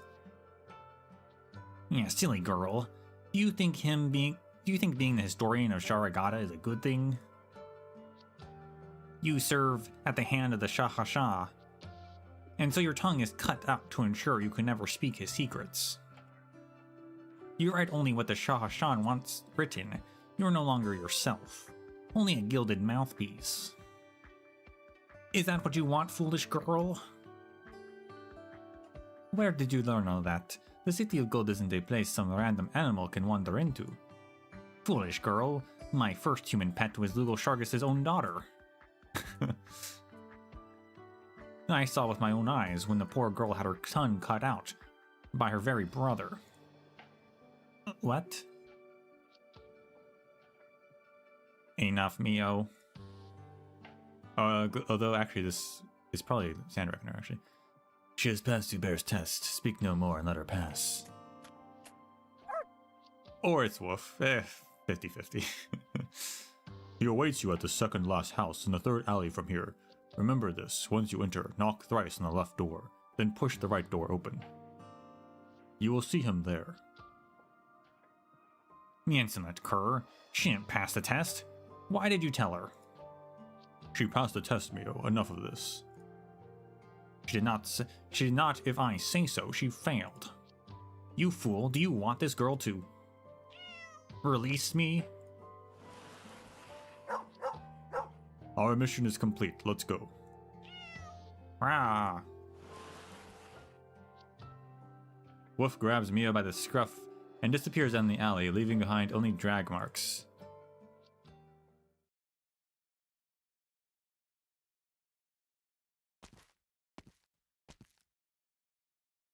Oh, there's our hammer. Yeah, so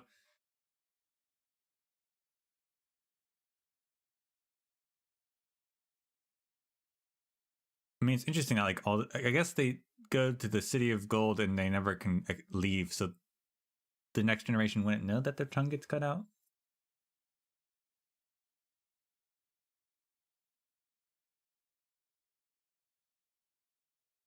But it seems like Lugo Shargus' first son wasn't great. It also seems like, also based on what happened in Reclamation Algorithm, that Pepe is a descendant of Lugo Shargus' daughter, right?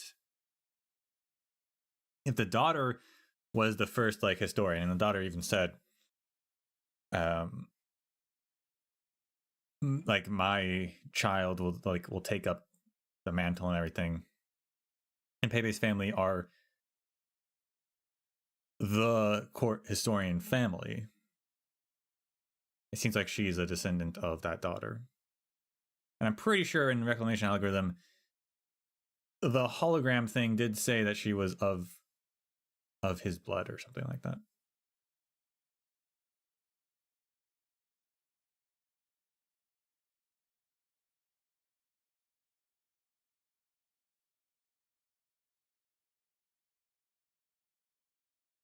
View third alley, second last house. Knock thrice on the left door.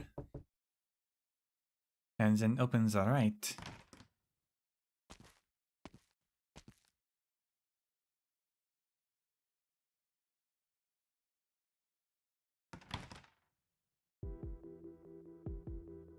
We meet again, Pepe. Question: would I have found you if I didn't follow the instructions exactly?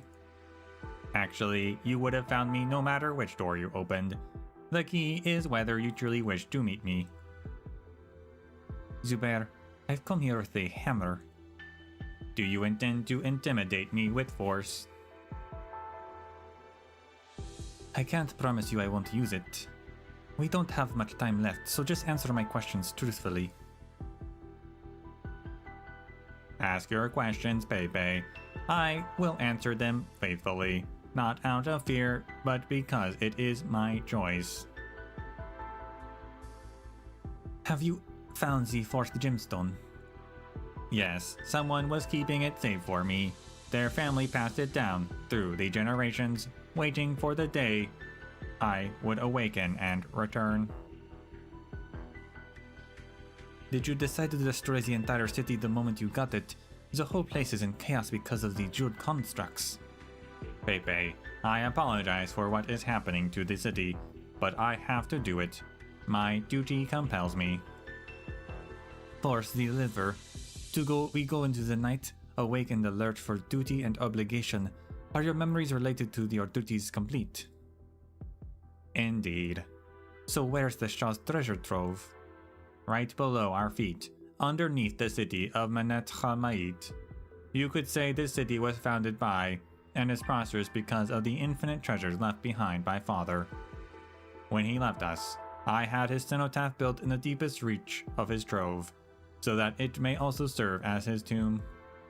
For centuries, they kept digging underground, and every artifact or treasure they found in the mausoleum became fuel for the city. This is my fault, but it is not too late. There is still a chance to stop it, as they have yet to dig into its depths, for the treasure that mustn't be touched by the wrong hands. What is that exactly? Patience, Pepe. I was just about to show it to you. A beam of sunlight pierces through the window, illuminating the floor beside Zubair's feet.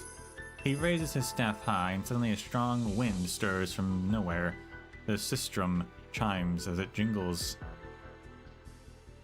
Pepe hears Zubair hum a tune that feels familiar, though its cryptic lyrics elude her understanding.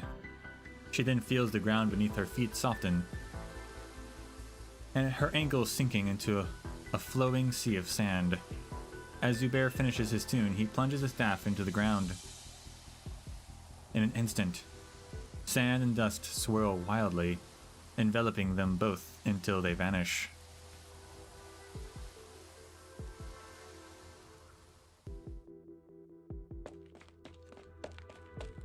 Water. Bring some water. Hurry, your curator spoke too much and is having a heat stroke. Bad news, Majedi Kedi, Hanim. I'm afraid the museum hasn't had running water for a while now. No, that was Naran. Did not think that was Narantia. Or to be more precise, sand is pouring out of the taps. Can't even stop it. Do you work here? I don't recognize you. Oh, no, wait. Sand pouring from the taps? Yep. By the way, we met your staff at the entrance and he asked me to pass on this leave request and a bunch of books. It was unclear where he was headed. The river water is too muddy to be used, and all the nearby water channels are full of nothing but sand. And all these happened while we made our way here, as quickly as a rising tide. Talk about a flood festival, only it's sand. Hey, Hanim. Why'd you turn so quiet? Bad time to make witty comments, I see.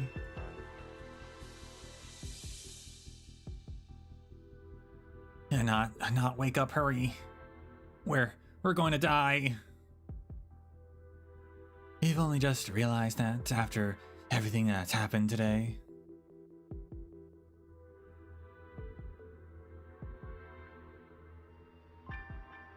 Majeti Keti Hanim, could you explain what's going on? To put it simply, if every gym in the city can be removed from its place, then the ones used for water purification are no exception. If too many of them are removed, the water purification system will stop working, changing the internal pressure and causing sand to intrude. If that happens, the constructs will have an endless supply of sand to build their pillars and walls, ruining the city. Also, TT, I'm worried about something worse. Such a sudden pressure change will almost certainly damage the city's ancient underground river canal system.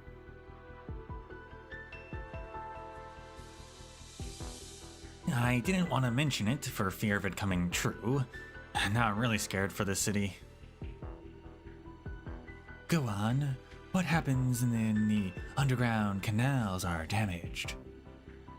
A large volume of water will seep in and loosen the sand, forming quicksand.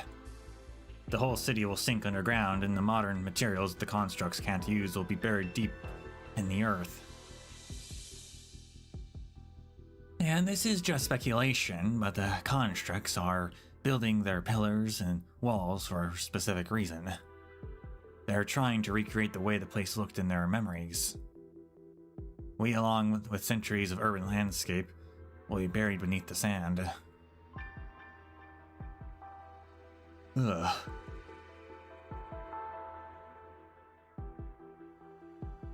Do you need me to elaborate further? No, I got you. If this city sinks beneath the sand, everyone dies, including my crew. We're royally screwed. Sure, there's only one path I can take to keep them safe, yes? A battle without an explosion or cheering makes me feel a little Well, we gotta uneasy. put you down, Zubair. Let's head back. A drink? The real shame, you're pretty Maybe next cool. time.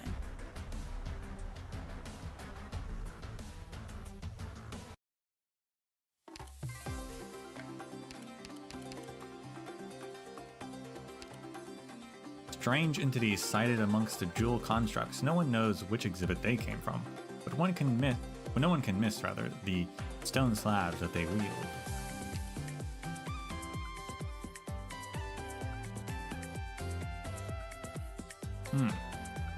It technically starts with more resistance than defense, so I guess defense is the better option overall. Physical damage. Technically.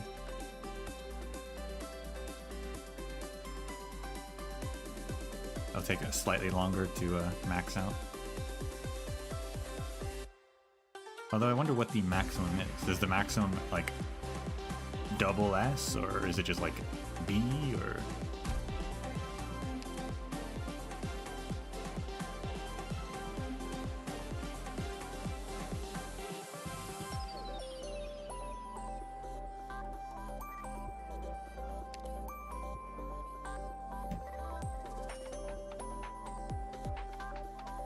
Farewell to the past. The goal they had dreamed of lies before them, but they chose to cross over it.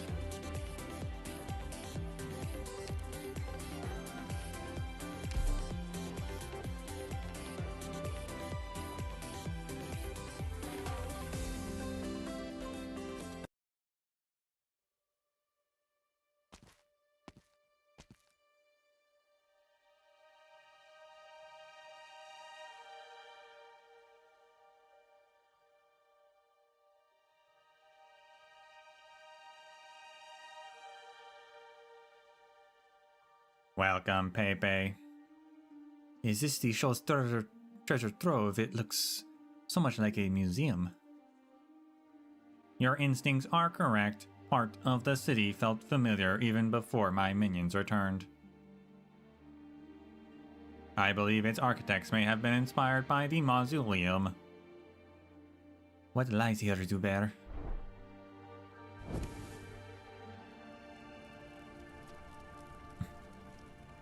The oil lamps on the wall light up, illuminating the hall with rays that meander through the mirror, smooth walls and pillars. Countless ghostly shadows appear in an orderly procession in the hall. So the treasure in the Shah's trove was himself? Was he a narcissist? Of course not. My sister missed father after he was gone, and she had me preserve his visage here. 1,000 years ago, historians preserved the words and deeds of my father, using ancient technology they discovered, allowing him to appear in a way. So they discovered the hologram tech. Okay, that makes sense.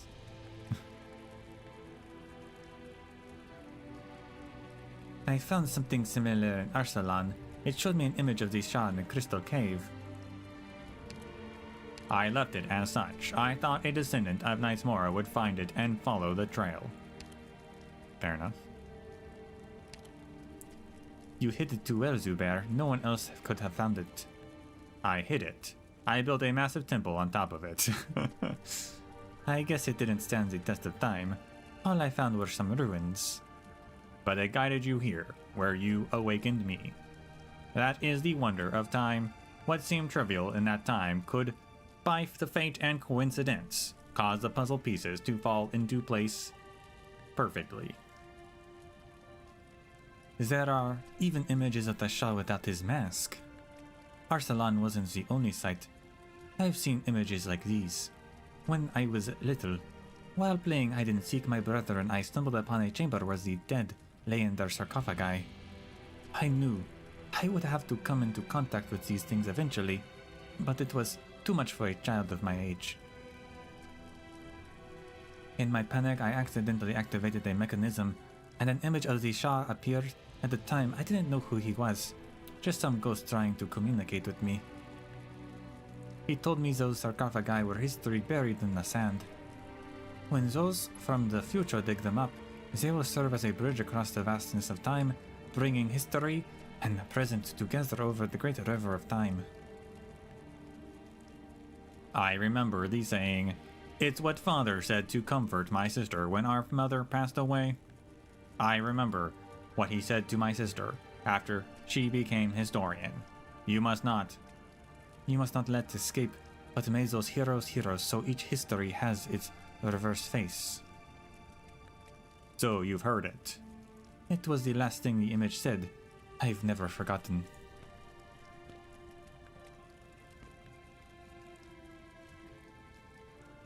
Oh snap.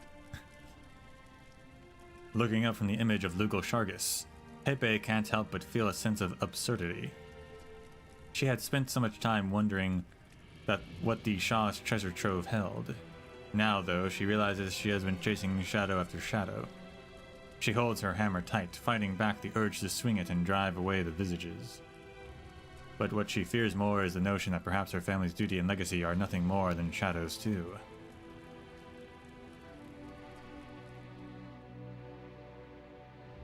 Yeah, but like, the Knight's Mora's gotta get something from there. There's something else. Majedi Kedi Hanim, I've contacted all of your staff in the directory. Anyone else crazy enough to come? I'm not sure. A lot of the answers are very vague. Thank you. Get a few more bottles of water for Arnott, please. At once, Majedi Kedi Hanim.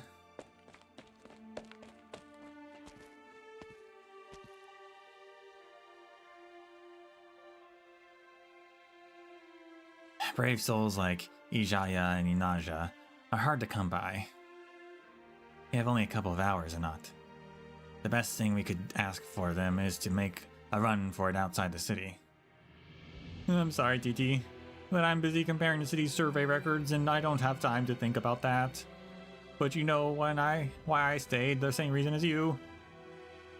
Duty. What about the two tourists, though? They have nothing to do with Zubair's reanimation.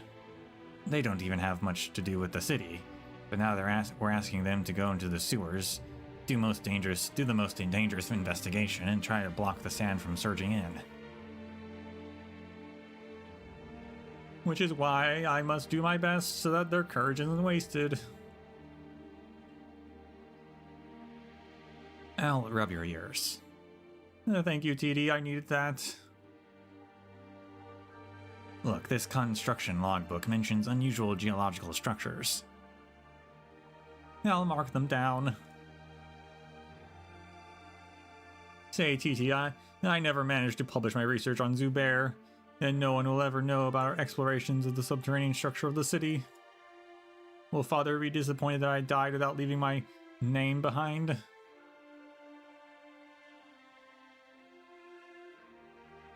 Blame Pepe. Pepe. Our dear princess was just too good at her job.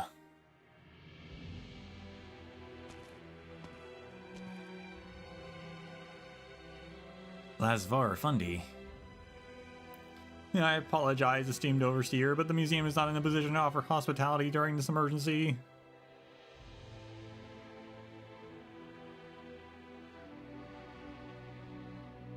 Please, no need for formalities. I am no longer the overseer, just a humble craftsman, free again at last. The museum cannot guarantee your safety at this time. We must advise you leave the city center as soon as possible, by any means possible. After I handed everything over, I stood before the flowing sands with Zubair Fundi for a while. You saw him?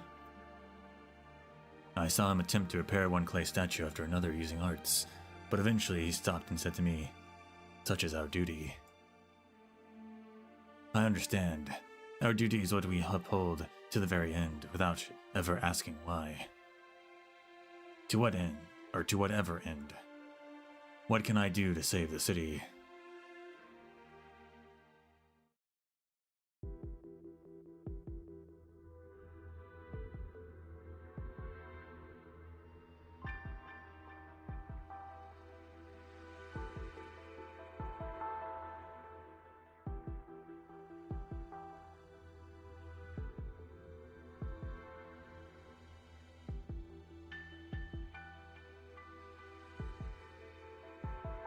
Alright, it's time to show my leadership skills. Soon you'll realize that you should have listened to me and stayed in the museum to protect the others.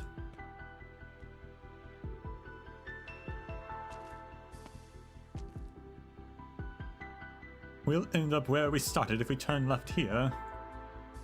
What the heck is going on? This hasn't happened before, in all my time in these sewers.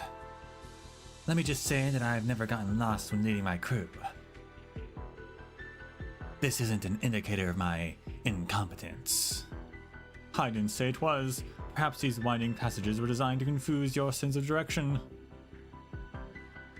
I overheard part of the conversation as the museum curators were pursuing the survey records. They believe these old sewers were just a small part of the city's underground structures, and they might be able to deduce the path to the deeper levels through historical records. They had been assisting an archaeologist, trying to find clues that may lead to the site known as the treasure trove in ancient documents. If the former site of another massive building really is hidden beneath the city. A treasure trove. Forget that I said anything. You don't seem afraid. Afraid of what? Isn't our job just to find the sand leak and close the gate to that section? If the gate's broken, we'll just seal it with the boards that we're carrying. There is a good chance we won't find it. Well, that would be a shame, since the city is getting buried in the sand if we failed. But we'll be the first to see the sand rushing up from the deep down, and we may have time to call the museum and warn them to run. We'll be dead for sure, of course. Wait, is this why you insisted on coming to the sewers?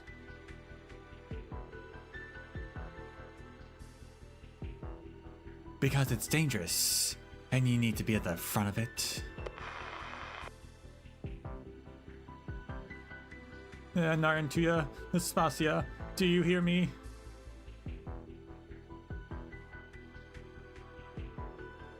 Yeah, we're together. We found a clue. Listen carefully, and you should find Lavar's clockwork foul beasts. They're machines that resemble blue foul beasts. We've estimated a few possible locations for the deep level structures. If you can create an opening in the wall, the clockwork foul beast can fly down and gather information. With enough information, we should be able to find exactly where the sand is rushing in. But there is one caveat. The clockwork foul beasts are unable to perform heavier tasks like toggling switches and plugging gaps. You'll have to go into danger.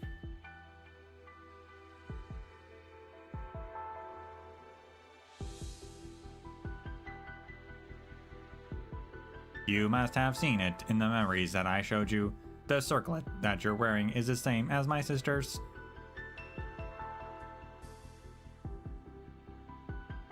It was passed down through the family. I wondered why my family was so obsessed with recording the Shah Hashan's history. Father had no answer. He simply said it was our inherent duty. But now I see the answer. It is so simple. It is out of a daughter's longing for her father. My sister always believed that he would return someday. She never saw that day, and I never got the chance to say goodbye to her. All I had left for company after my sister's death was my father's shadows. Leave your obsession with the City of Gold behind, Pepe. I know how to seal consciousness into a gem and how to build a body that never decays. You will have life eternal to experience, to discover, to record. I'm sorry, Zubair. I can't replace your sister and keep you company. I have a younger brother myself. He's the historian of Sharagata. A shame. It is hardly an honor. They know too much that cannot be put to paper. My foolish brother wanted the historians to document history to his liking, and so he forced my sister to send one of her twin sons to the palace. 1,000 years later, coercion has become honor. The Sovereign of Beasts said all historians would have their tongues cut out. Is that true? Oh yeah, Sovereign of Beasts. Yeah, that's a Beast Lord. Yeah, so she even knows, like, yeah, that's just a Beast Lord. I do not know the ways of the current Shah Hasha, but it is a proven way to keep a secret. I need to go to the City of Gold and find him, no matter what. I knew it. Then leave, Pepe. No, not yet. They're kind of common. Oh, they're common. she's an archaeologist historian, so of course she'd know what they are.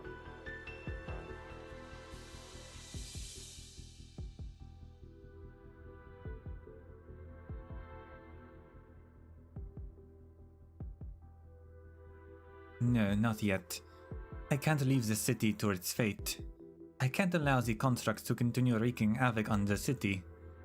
Spare the city, as you said, the most precious treasure, have not been defiled. I cannot stop, Pepe, even if I wanted to. In our lives, we go through many choices, big and small. One links to another, carving out unique circuits for all of us amidst infinite branching paths. My oaths to father and sister have been etched as circuits preserved for all eternity upon these gems.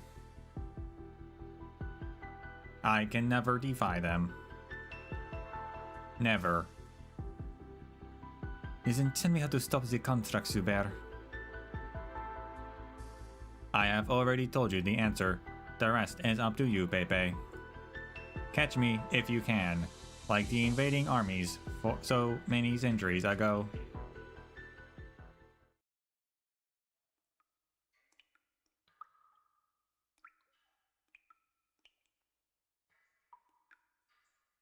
There's something I've been meaning to tell you since talking to Ajazi and Ajani the other day.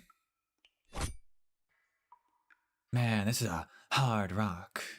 I hope we have enough time. What did they say? A blue clockwork foul beast circles overhead, urging them to dig through the stone bricks before them.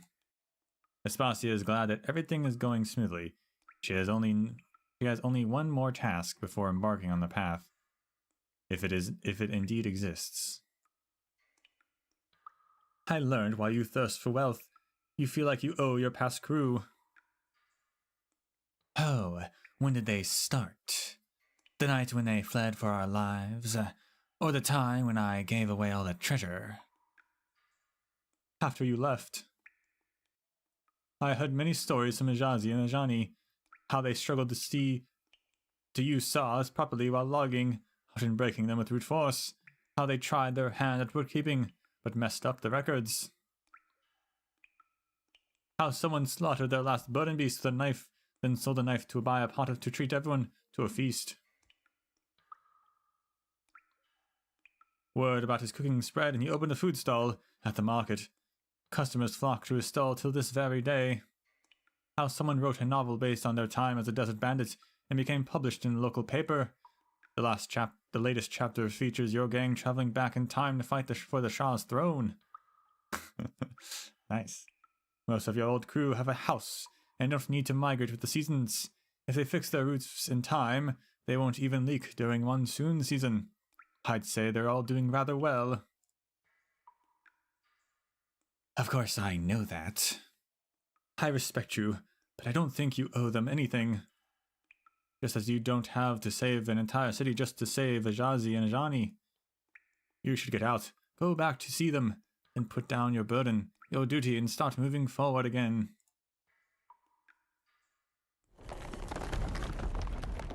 Aspasia is interrupted by the rumbling of a sliding boulder. The pair seems to have stumbled upon one of the mechanisms of the ancient maze. The etched brick retreats into the walls of the canal, and they hear the sound of falling a few seconds later.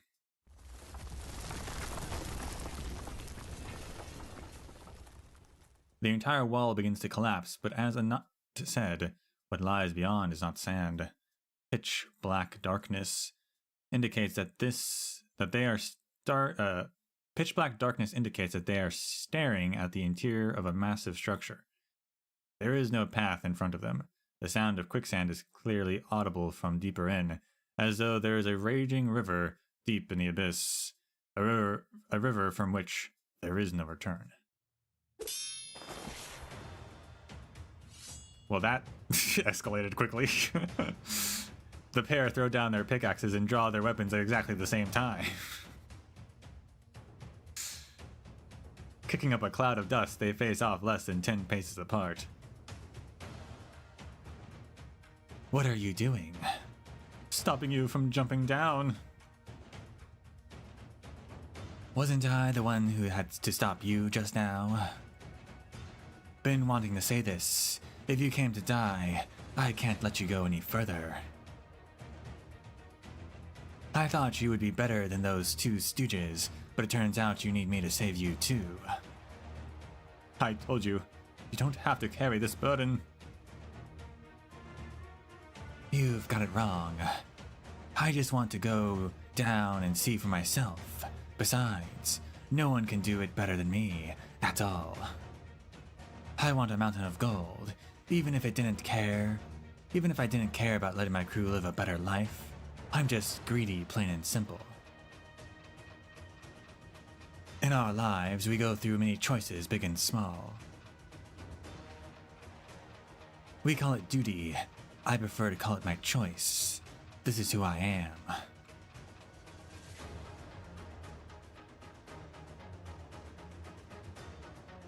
Right then, you're a trained fighter. Who won't walk into a knife? Well, things are about to get real this time. Don't get mad. I have nothing but sincere gratitude towards you, Narration. I need not fear a duel with you. I didn't dare believe my heart because I had made an oath to my family about blood and violence, about war being the most just form of violation. But you've shown me how resolved a heart can be. Perhaps there is something to be said about the convictions of the Sargonians. My choices make me who I am from this day. Hey, wait for me to finish. Her vision goes black. A black blade fan sweeps past her eyes. She blinks just once, but the only light source has already gone out. She knows that Narration has two black knives. They are equipped with special mechanisms and cannot be unsheathed directly. Yet in that instant, all she recalls is the Karanta elders known as the Knights Mora, renowned for their relentless marching day and night, devouring the sun at high noon. She charges at where her counterpart should be, relying on her memory. And comes up empty.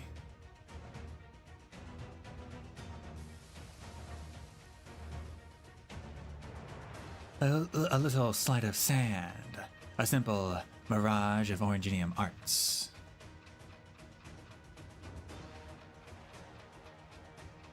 Who said anything about winning the fight? All I need to do is jump first. Embraced by darkness and illusion, Narration takes a step back.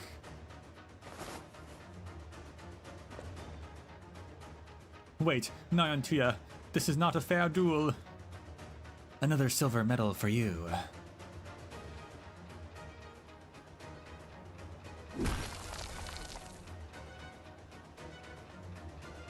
Are you serious, Zubair? You're instructing me to attack you and moving like the wind at the same time. Give up, Pepe. I told you it is futile. You can never touch me, no matter how hard you swing that hammer of yours. I'll show you.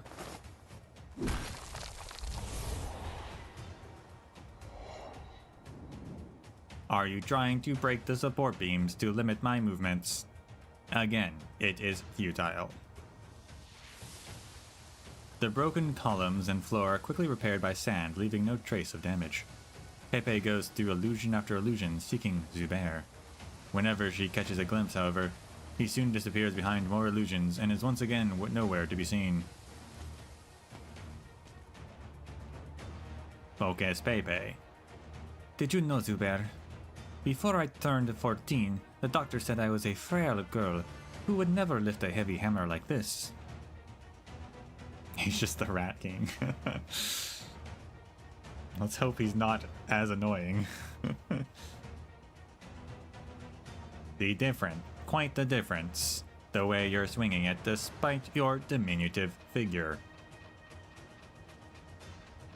I trained under Sargon's top strongman so that I could penetrate the deserts and jungles and discover long-lost ancient ruins. By the age of 17, I could cross the vast desert on my own and fight off a dozen bandits at the same time. That alone is not enough, Pepe.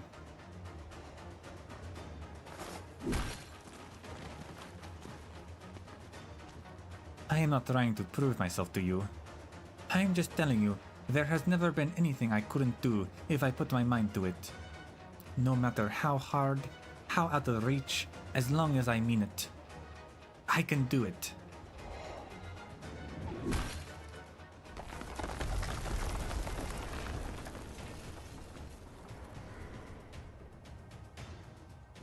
You hold this impression because you have only lived 22 years. How does he know her age? I had cut down countless foes with my sword when I fought under my father's banner. Their screams filled me with confidence. I believed that there was nothing I could not acquire. Nothing I could not do given enough time. Little did I know that my greatest enemy was time itself.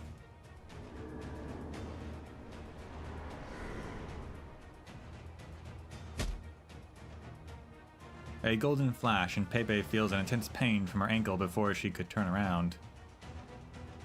The staff is much heavier than expected.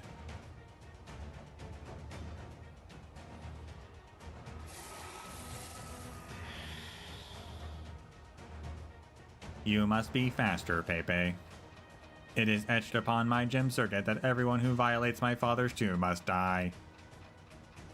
Your attacks have begun to anger it. It is urging me to put an end to it all. You should not have played this game with me, Zuber. This is not a game, Pepe. No, it isn't. No, it is. You closed your eyes. Nothing but darkness. Pepe knows that her eyes aren't fast enough and will only hold her back. She could never catch her agile brother while playing hide and seek in the garden. He was like a slippery fin. Until one day she closed her eyes and realized she could hear every footstep her brother made on the stone tiles. I'm ready, sis. Come look for me. He's right behind me. Why aren't you coming? If I turn around quick enough... Why did you close your eyes? Are you admitting defeat? I can catch him. Mustering all her might, Pepe turns and swings her hammer. Sure enough, she hears the sound of shattering.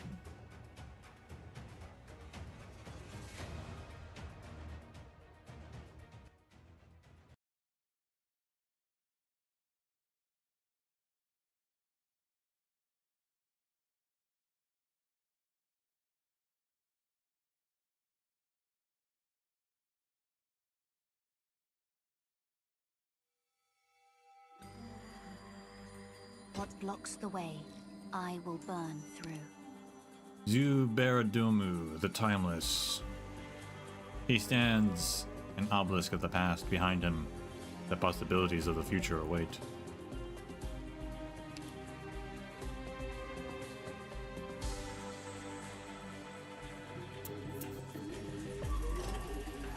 Oh my goodness.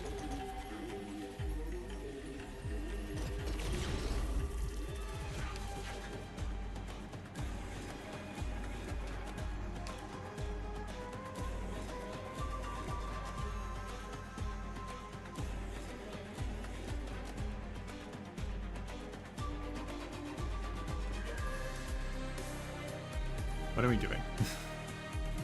I don't know.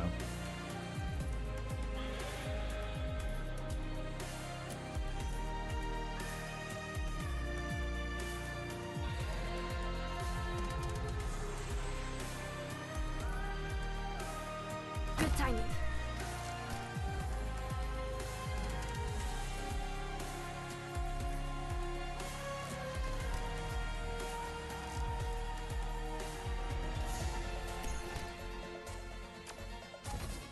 No one can see me.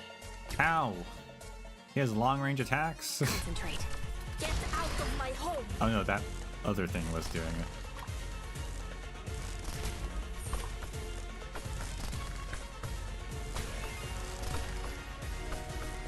No one knows. Follow me into the shadows.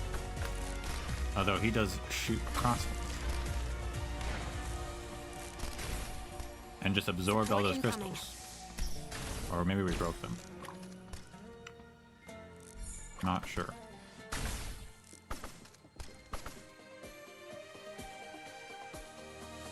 Please, trust in me.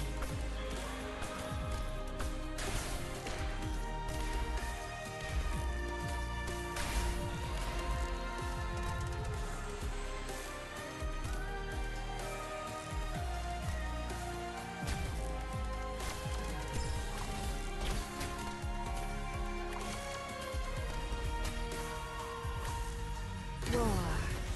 A word I've not heard in a long, long time.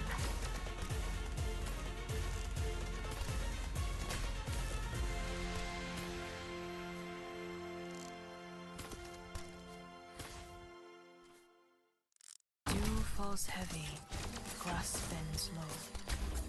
Something's not right. I wasn't supposed to. I'll plant you into the tower. Break the silence first.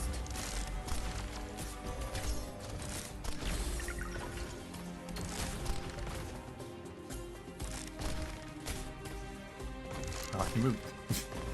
Cast use of air. Within sheath, the sword awaits. No need to panic. Meet me. Meet your Alive. Now ignite.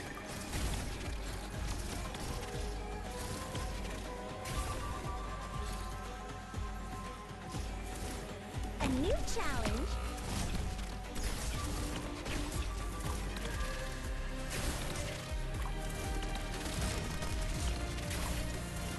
Any instruction feels sad to lose your target, doesn't it?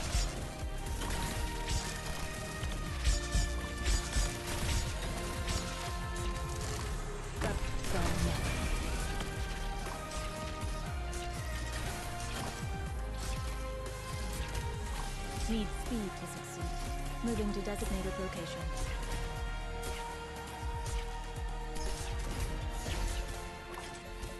Any instructions sail like a shooting star. That's what they say.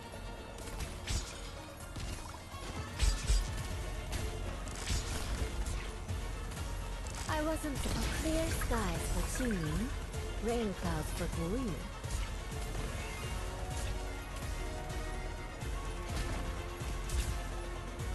No one knows. Meet me.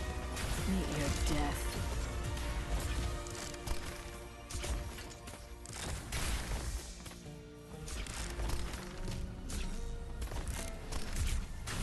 Feels fresh. Losing sight.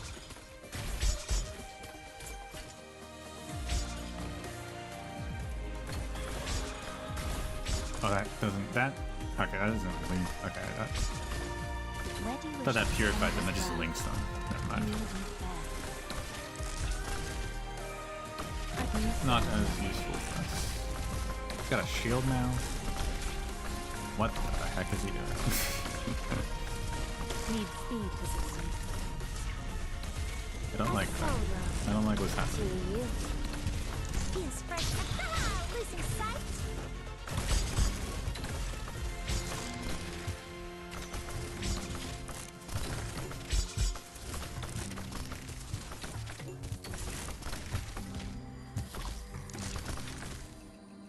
Got us on your last words? No. Ecstasy as bright as gold. You stepped into my domain. Can't know what he's doing. I'll heal you. But we broke his shield now. Okay, we're good. If you're really drenched That's and bone bear weeds. So he's mounds absorbing and something from the ruins tiles bloom now. fields.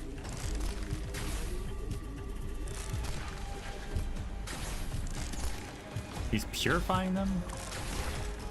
Which is interesting. He purifies them and then does a damage attack with them. Okay. Pass on your last words? No.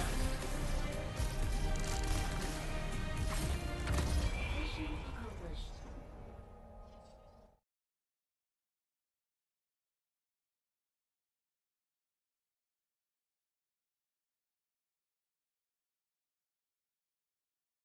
Yeah, for the EX levels and stuff, you're definitely probably going to want to focus on tile management for that.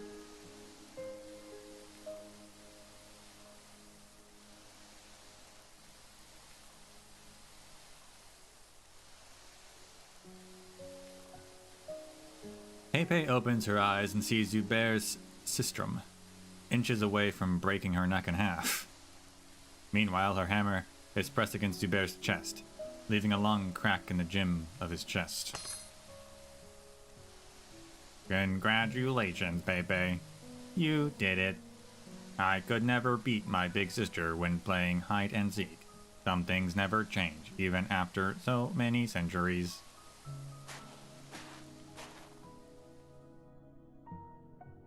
The gem on your chest. This time, I think it's beyond repair.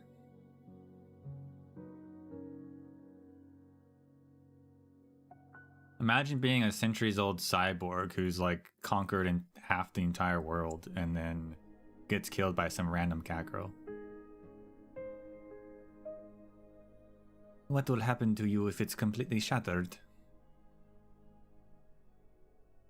Eternal peace. You'll die. Yes, I will. As your ancestor, may I ask a favor of you, Pepe? What favor? Can you take me and do that gem? It's hollow. I thought it was just a decoration. No, there is something there that belongs to me and me alone. Thanks to them, I could say that all the years I spent guarding this place were not entirely for the sake of others. Some of those days belong to me. I'll help you up. Careful, Pepe. This vessel is heavy, but I'll be free of it soon. Cess, stand beneath it. Pepe helps Zubair into the middle of the hall underneath the massive gem. Light and shadows dance as the massive gem draws all the illumination in this room towards its base, converging at its tip. Though it should be blinding, Pepe feels like she is being wrapped in warm and gentle currents.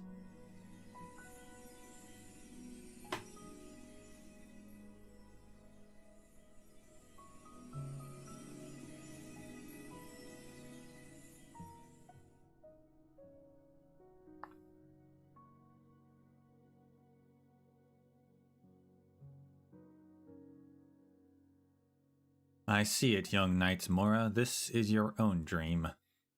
Go forward.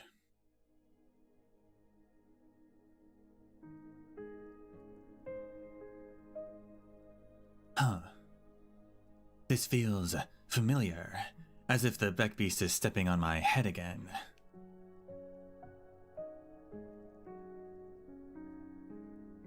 Huh.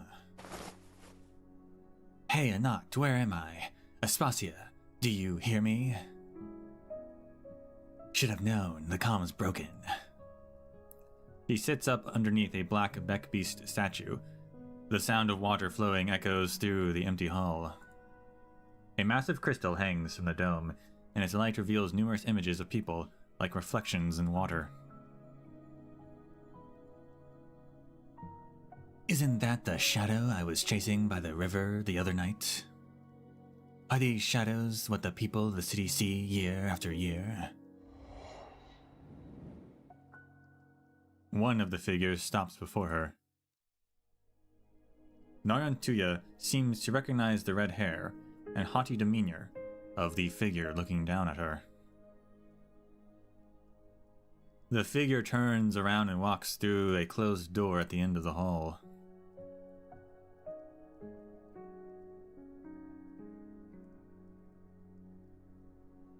Your hair is pretty red, but I had to see your back to guess that you may be someone I knew. After all, the Knights Mora I know all run hard on their paths, never stopping to turn around. What do they say?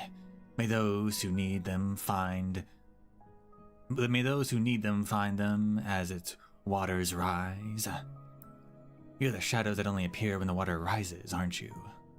Well, I need to find the leak right now. I'll count on you this once. The floor trembles, the sounds of falling water grows louder. Narrantuya steps through the flooded hall, running towards the armored figure. This is... On the other side of the door is neither another maze passage nor flowing sand. Through a crack in the door, she could see treasures piled up like a mountain, glowing with a radiance that 1,000 years could not dull. But she does not even have time to exclaim.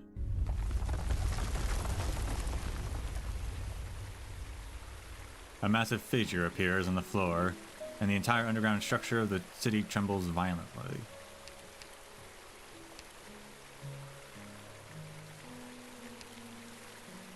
The hiss of rapidly flowing sand is louder than ever. Beneath the city and right under her feet, a colossal vortex of quicksand forms. Come on, that's the leak I'm supposed to plug.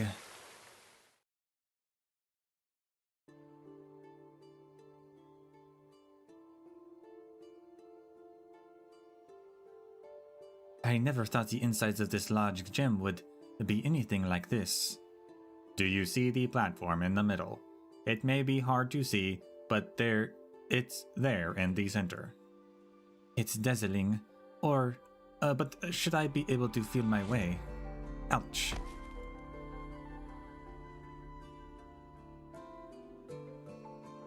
No chance I was going to see that step. Be careful. There are 3 more. I found the platform. There is a gem on it. What do I do next? Could you take the gem from the platform and put it inside me?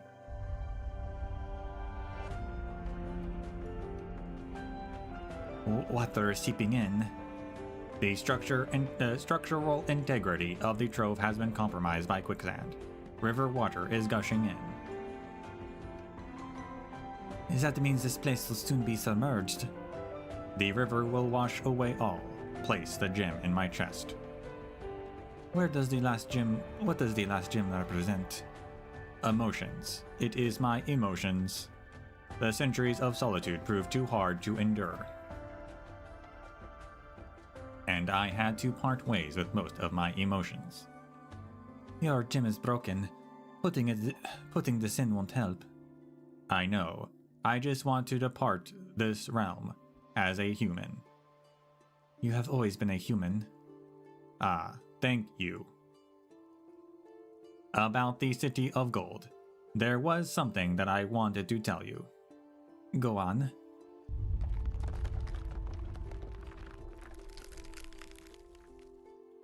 Never mind.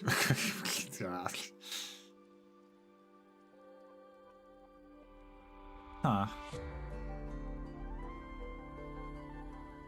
Come on, Zubair.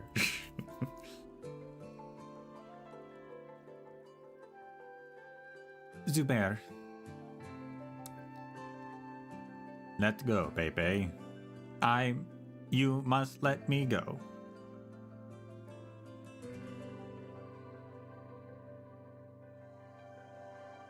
As the water rises above Zubair's face, the broken gem in his chest is shattered and washed away by the surging current.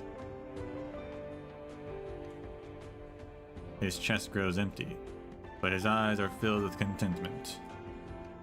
He closes his eyes and sinks into the water with a smile on his face. Pepe holds him by his shoulders, feeling him grow lighter. She realizes that it is not the water that's making him lighter. Golden liquid flows through the gaps in her fingers. It is Zubair's body melting away in the water. She instinctively tries to grab Zubair, but what is left of his shoulder dissipates at the force. Before long, Pepe alone remains in the water, watching as the golden current flows into the distance, carrying white lotus flowers. May you guide his soul to rest, Horaket.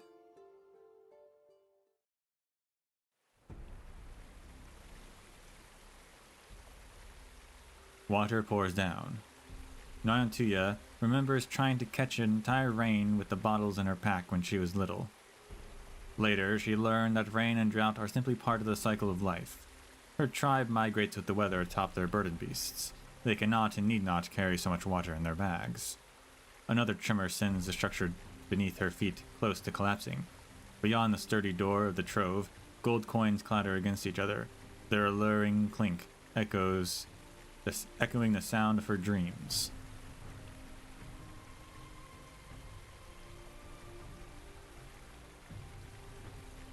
Wish I could tell those two kitties in the museum that a hole big enough to sink a city isn't going to be plugged by a few planks.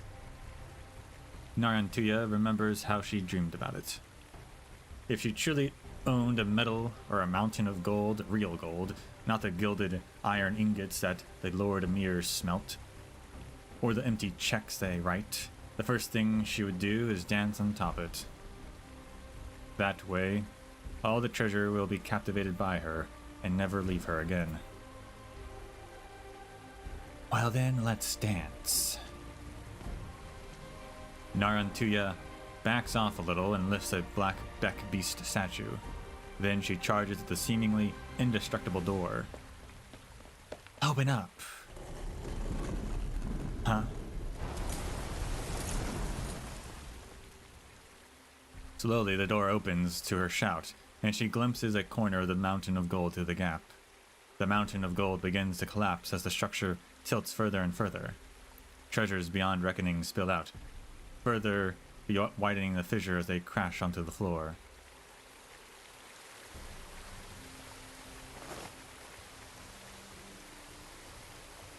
Water crashing down from above mixes with gold and sand, distorting the walls under its pressure and turning the massive treasure pile into a glittering waterfall. The Knight's Mora nimbly throws her knife and grabs onto the rope attached.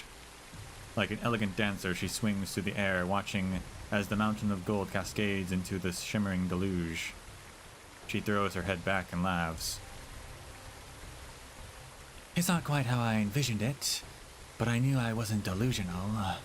I really made it to the City of Radiance and struck gold. Honestly, how many in all of Sargon's history have enough gold to make it rain like a waterfall? I'll remember this sea of gold, just as I'll remember that I desire. I shall have. I'll amass more gold, then I'll make it rain once more. When that day comes, the deserts of Sargon will remember my name. This is my choice. The glittering begins to dim as the gold falls through the fissure and into the vortex. The roiling sands begin to calm. The sunken treasure has filled the fissure, staunching the quicksand. Sargon swearing, wait a minute. One less piece of treasure or two wouldn't have made a difference, right? Why didn't I at least take one home?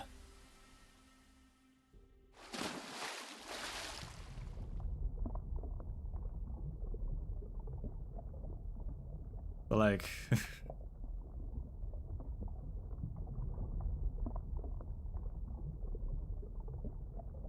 Why was Zubair gonna open the treasure trove and also destroy the city, which ultimately ended with destroying the treasure trove?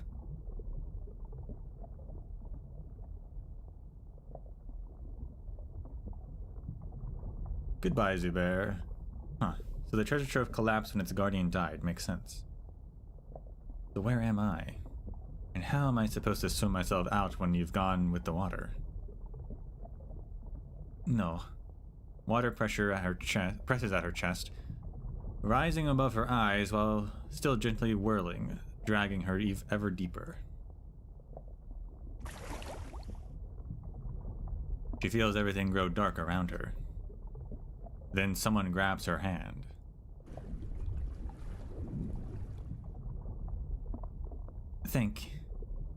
Guess luck is on my side after all. One last piece of treasure to take home.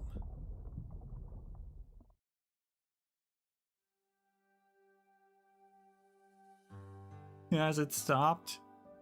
Yes, curator or not, sand isn't coming out of the taps anymore.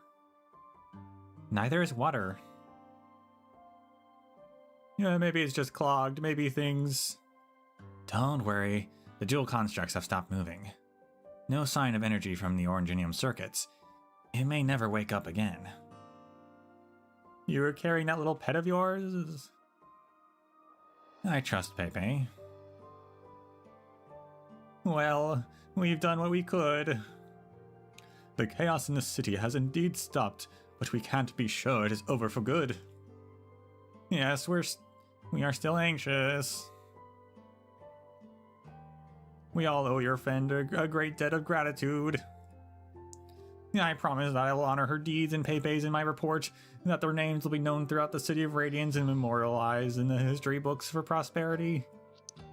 Your posterity.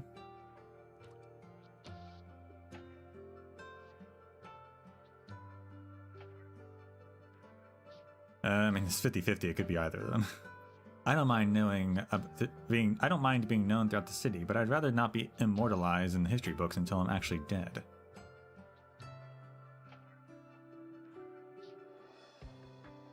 Nyantuya.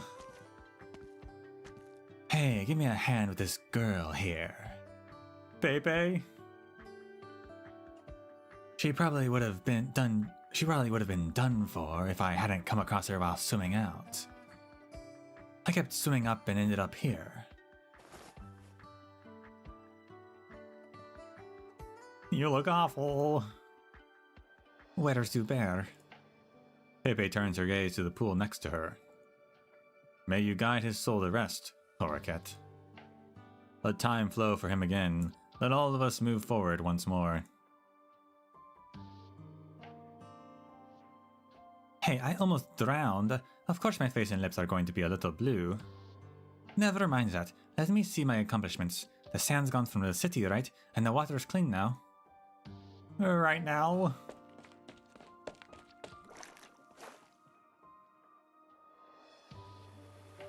Why did they climb on top of the fountain? How did you get your face so dirty when you've been inside the museum all this time? Come, let's wash away that dirt. No, not getting wet from the rain in the main season, or the main reason why I don't do field work.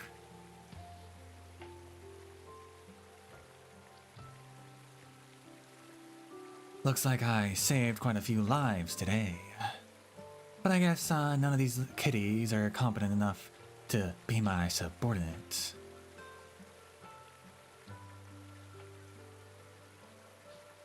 What does a competent subordinate look like in the mind of that Karanta? Well...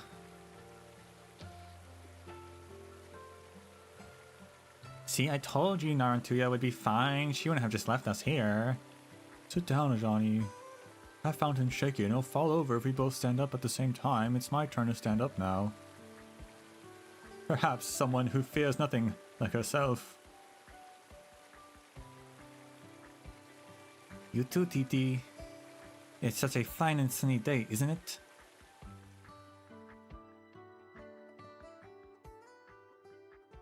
Medical team, please take Chance tissue achievement. samples from the infected.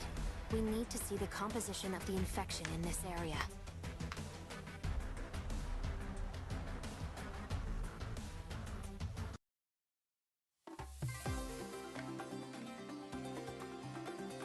Why is her silhouette in that crystal?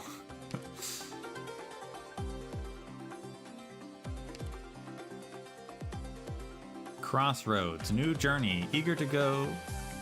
Each go their separate paths, rather. Each go their separate paths in a city that is no less radiant after the turmoil.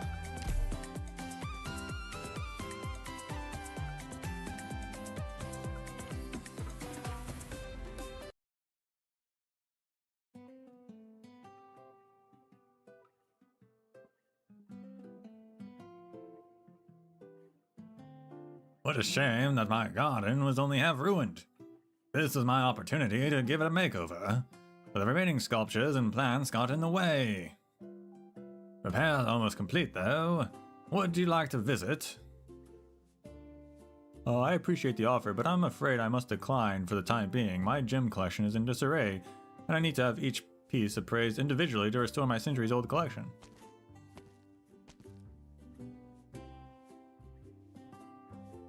Yeah, so about the damage to the museum. I'll cover it up. If that doesn't work, I'll charm Father with reason and sweet talk. Either way, he'll persuade the sponsors.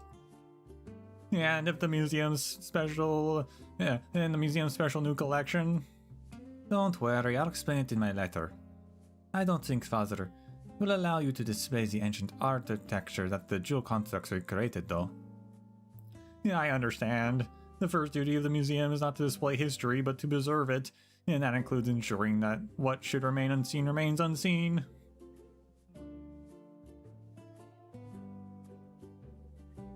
I guess? Kind of a weird way to put it. Yeah, thank you, Pepe. I'll finally sleep well tonight. I am the one who should thank you. You and Titi helped me find the gem. We made a historical discovery and... Narantuya? Oh, it's nothing. Oh, that museum talk's got me bored, that's all. I apologize. I invited you here because we wanted to express our gratitude. Regarding your request to give Ajazi and Ajani special treatment written into the museum rules, we are currently fulfilling it in a more subtle manner.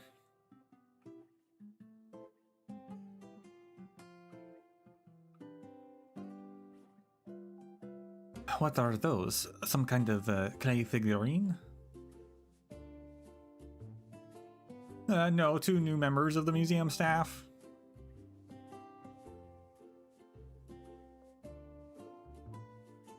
Two stooges who still go to work even if it's hot enough to melt roads.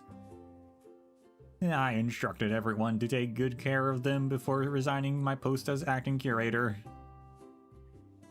I still can't believe it or not. Are you really giving up your job? I suppose Father won't be happy with my decision. For as long as I can remember, I've watched this city through the window. If it were a book, I think I finally finished it. Its history and its past, its deeply buried secrets which would have remained hidden if not for adventurers like you charging headlong into them.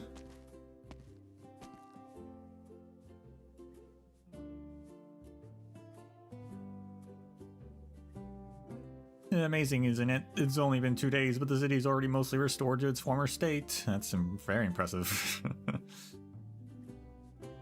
There's still a lot of repair work to do on the houses, and the cracked roads will need to be paved again, but the water supply is clean again. Of course, the river always flows. Yes, the river always flows, no matter how many cities turn to sand and how many more are built upon it. The waters will carry you all the way. In the face of eternity, it's more of a certainty than a choice. Yeah, but eternity has no meaning. Well, like TT said, it's not such a bad thing for the museum to have an outlandish exhibition once in a while. That I agree. You know, before coming here, I really did imagine going on a heart-racing adventure. Of course, it's nothing like what we've been through, just a battle of wits and courage against someone who's after my gems. Pity no one would actually do that to me. Such a shame. Huh.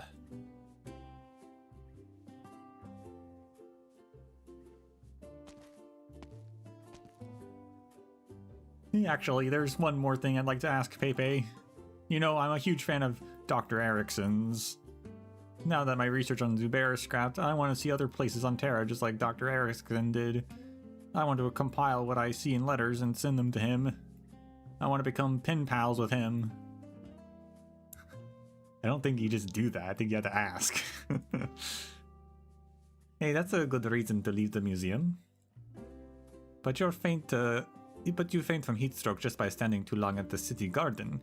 Shouldn't you get some physical training if you want to do field work? That's what I wanted to ask you, Pepe. Can I travel across Terra in an air-conditioned vehicle? Yeah.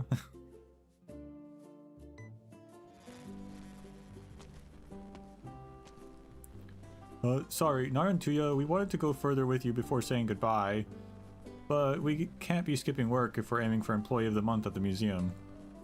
Plus, this camcorder is really fun. Shut up, this videotape is a gift for Narantuya. It's something she'll always carry with her, so be serious. Hey Narantuya, we'll throw good coins into the river if we really miss you. I heard the river that flows to the city will reach the ends of the land, so you can find our gold coins no matter where you go. Oh, Johnny's right.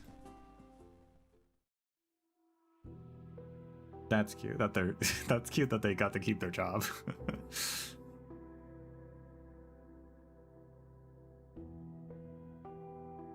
I must point out that the river does not flow to Minos, let alone the ends of the lands. You didn't have to say it out loud, you know. Plus, I'm not planning to go all the way to the ends of the lands. Speaking of which, why have you decided to abandon them and walk the Kagan quest alone? I didn't abandon them. The two stooges have finally found where they belong. I couldn't stick to any of the Kagan quest rules before. Now I can at least travel around on my own and conveniently call it my Kagan quest. Saves some effort, doesn't it? I suspected you were Knights Moria on more than one occasion, but I thought it wasn't something you wanted to talk about. I didn't talk about it because there was nothing to talk about. Besides, wouldn't it suck if people remembered me as a Knights Moria, not by my name, Nayantuya? Where does your Kagan quest end? According to tradition, the Kagan quest ends at home, but I can't go home because of some things I did a long time ago. Home? Yes. Most people consider the location of their chosen trial to be the destination, but a Kagan quest doesn't end until you complete your trial and return home alive. That's the hardest part. A lot of people just keep going further and further away. I didn't like to make things difficult for me. Maybe I'll call it a day once I find my next subordinate. I wish you a smooth journey. What about you? Have you had your fill of the museum these few days? Medjeti Keti Haminim has kindly granted me access to the parts of the collection not open to public. But the more I see, the more acutely I become aware of the gaps in my knowledge and in the history of Minos. There is nothing more I can do here, after helping them with the write-ups for the renovated Minoan exhibit. I'll bring photographs of the collections to Minos and share them with experts. Hopefully, they will be able to prove the existence of competitive philosophical debates in ancient Minos. After that, I might take the goblet back home. Oh, speaking of which, I have a present for you. The convoy will depart soon. Take this and flee. Go back to Minos. Farewell, friend.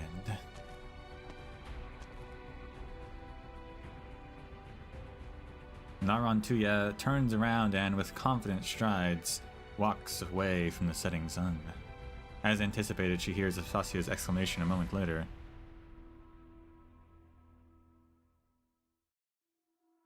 That's the museum's goblet. Shush. Just say thank you and leave the stuff as quickly as you can. Don't ask questions. Thank you. You really won't ask? I don't have to, remember? Thank you, Nayantuya. It has been a most rewarding trip. Cheers. The convoy rings its bell, a signal for departure. Narantuya waves her hand without turning back. With my golden blessing, you better win a gold medal.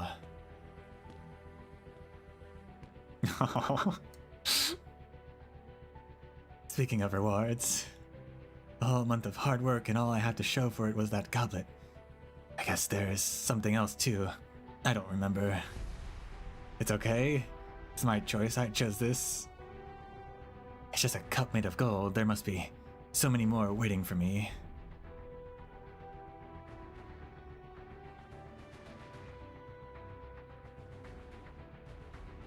I guess she was crying over the goblet, but I like to think she was crying over departing Aspasia.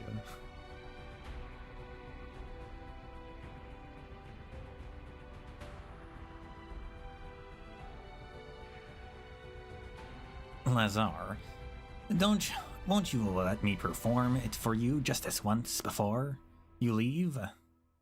I promise I'll swallow your clockwork toy and spit it out again whole, without the slightest bite mark. It's not as if I could stop you if you really wanted to. Go on. I'm curious if it will grow some real feathers. Mio just misses you, that's all. No need to let its antics delay you. Everyone knows the rules of the trading post now. The Grand Vizier will select a new overseer, or create a new order. You can leave without worry.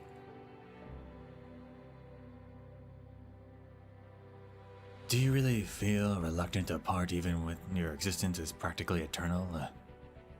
Yeah, of course. This is the gem trading post of the City of Radiance. I only ever pick the best place to live. You could try keeping a real pet, not sovereigns of beasts like Mio and I, or Clockwork's foul beasts. Sure. Successful merchants keep special pets. The minimum standard for you is an albino foul beast or a rainbow fin at least 3 meters long, understand? Come, let me pet you.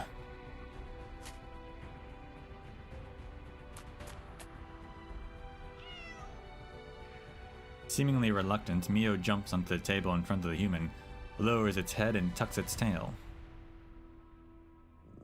Purrs.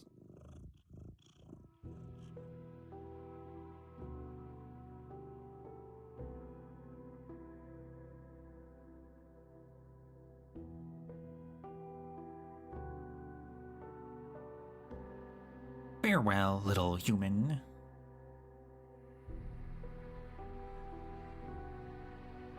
Farewell.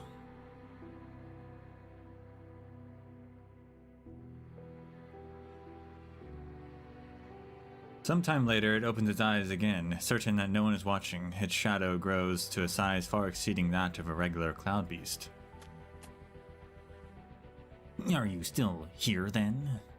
Zubair has found his final rest. The descendant of the Shah has learned the truth of the Trove, those whispers that echo through time. And you took the Knights Mora to see the treasure, didn't you? Well, she did see the treasure. But was that the only point? She had proven her courage by jumping into the waterway depths. Therefore, I fulfilled my promise to Zubair. Then I suppose our promises have been fulfilled, now that Zubair has passed on. Those of the present and those of 1,000 years ago. This city no longer has anything to do with the promises we first made. But I will stay, for this city is alive. I promise to protect the dead, so that they may live again. I thought you would miss the City of Gold. The city that is now silent, it no longer needs us. True. If it's the entire city that's tongue cut out by the Shah Hashan, I don't like it. But unlike you, I'm going to see it for myself. Okay. Yeah, so, because I didn't think there was anyone in the City of Gold, based on past mentions of it, like in A Walk in Dust. There are, but like no one's allowed to go there, and no one's allowed to leave. And it seems like what they just talked about is that like even beyond that, something's going on. It's gone quiet.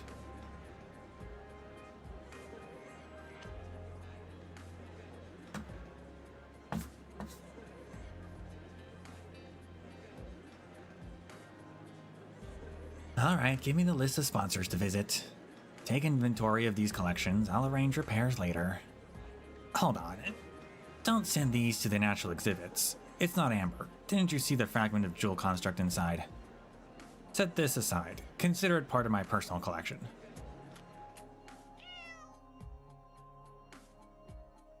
Hey, little cloud beast. Lavar's, right? Let me touch your fur. Let's see what comes out of your mouth this time. Oh yeah. Oh, just what I wanted.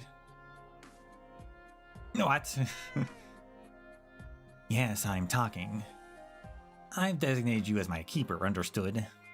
From now on, I tell you where to go.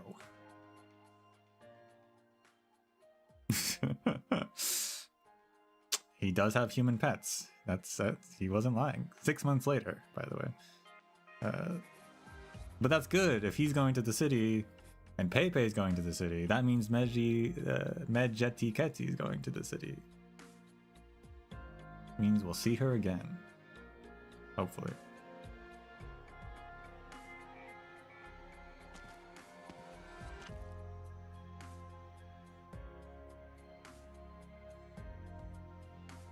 Yeah, you've got a visitor, Pepe.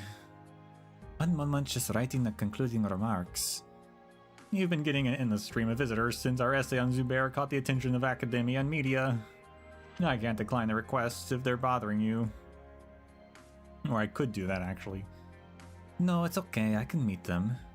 I want this essay to reach more people. I want all of Sargon to know Zubair better. I'll bring her in then. Whoa, what?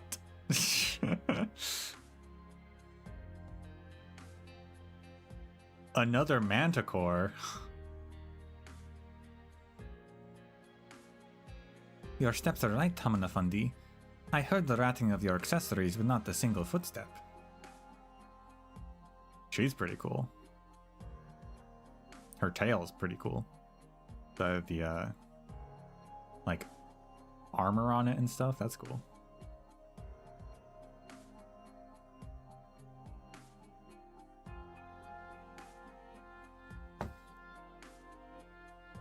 I guess we'll keep an eye out for her. They gave her a model, so she's gotta appear at some point in the future.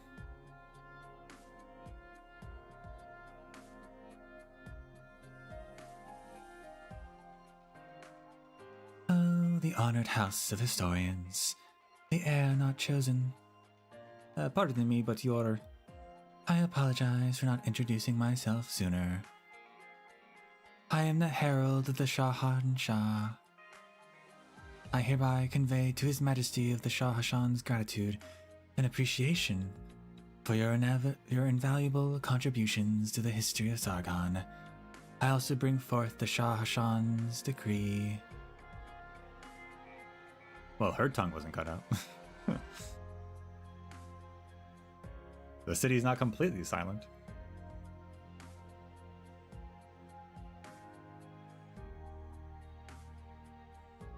Habshetsuit, His Majesty awaits your presence in the Shah Argada, so that he may hear of your exploits in Minat Hamait, in your own words.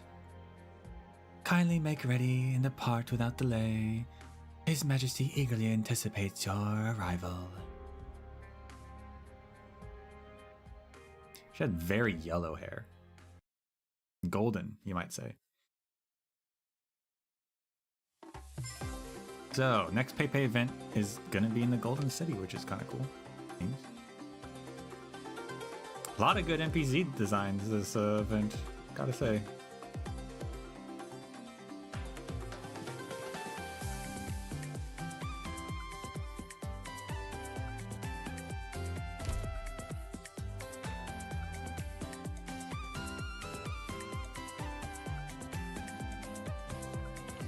We did not see this bird creature, though. What is it?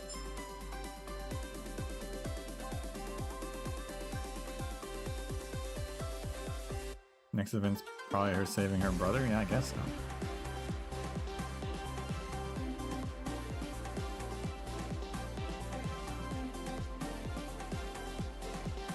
Yeah, but anything interesting? Not really.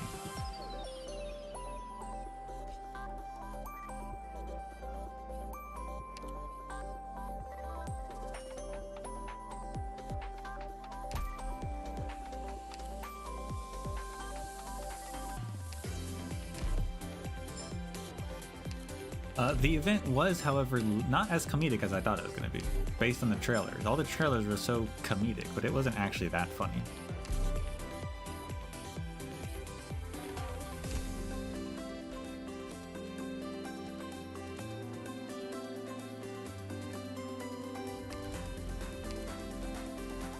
Did I miss anything? Or are they all just EX stuff? Challenge. Challenge, okay. Do one more course and then I get that engraved,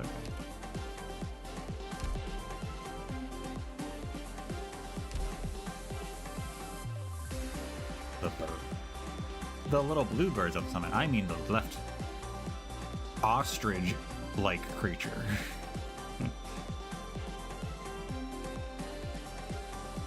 Also, it's actually behind. It's next to Narantuya as well, actually. those creatures.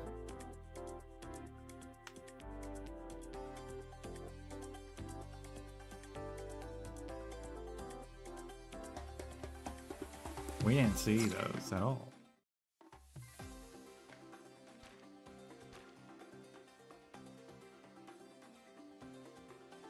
So I've got 1, 2, 3, 4 more classes.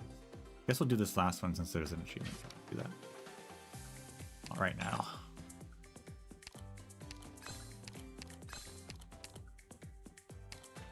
Wasn't that free? Now it's not free? Okay. I guess I only got 2 free.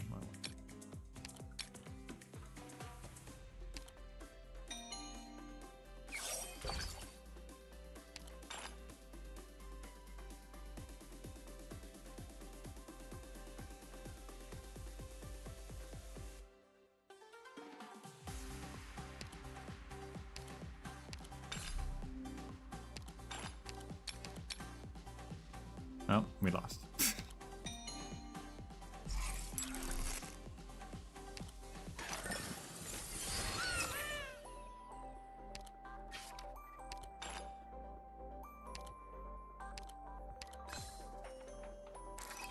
I guess the blue one makes sense to buy because that is actually the better one. Should remember that. Blue is always better.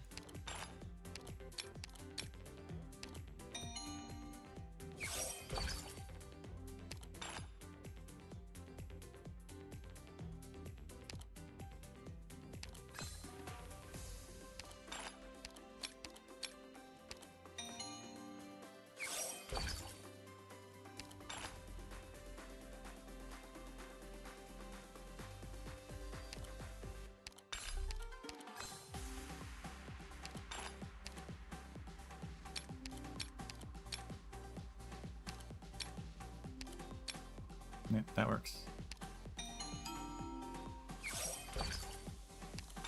Not getting a lot of points with this one. Like, kind of feels weird.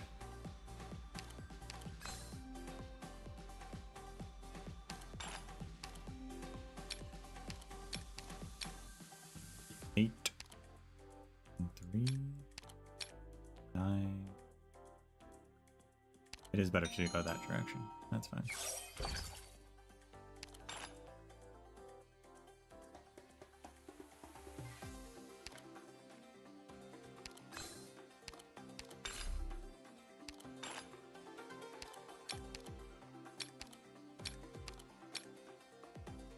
Uh-oh.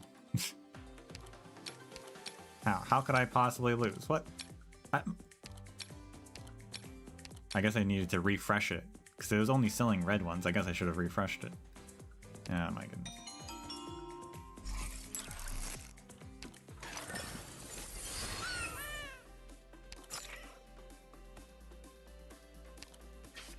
Try that again.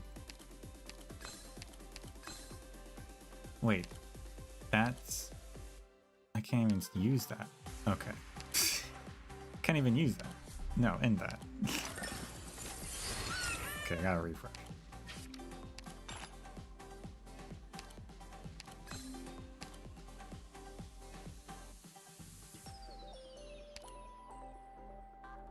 I can use that, right? I think so. Yeah, okay.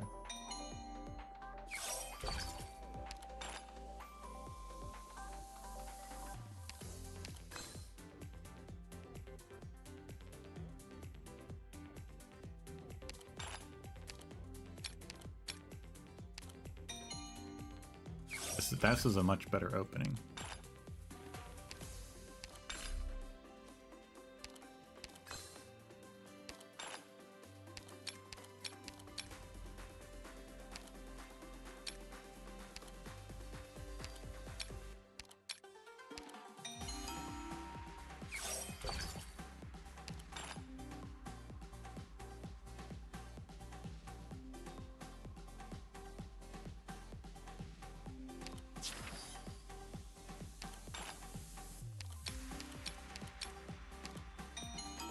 Alright, we're way above our targets, so I think we're safe, pretty much.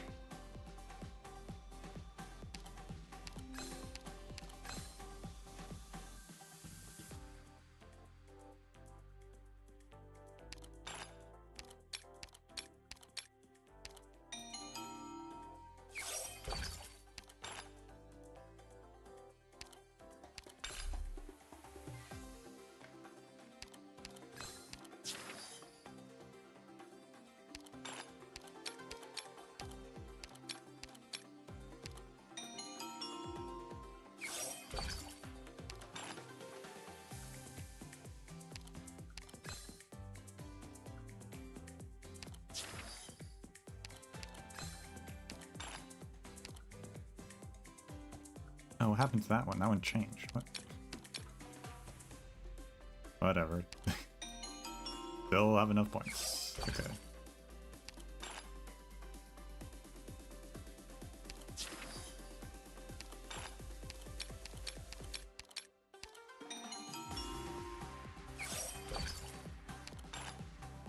Gosh, how many rounds are there?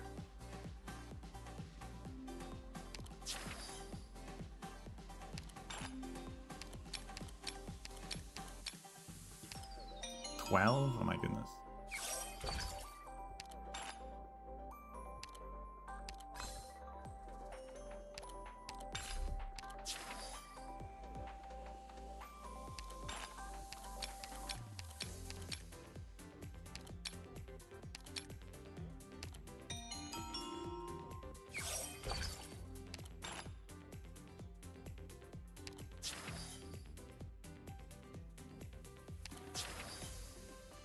Yo, there we go.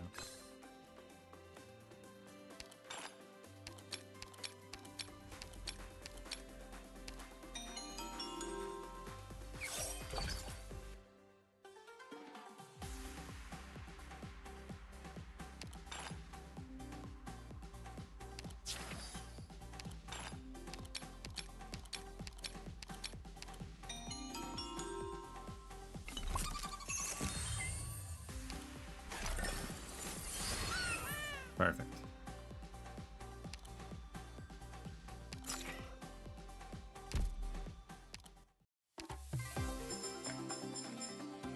Sentinel, a creature always with the master of the gym trading post. What is that creature? I can't tell from here. I guess it's probably a cat, though. Oh yeah, it's right there. It's a bigger picture. Yeah, it's a cat.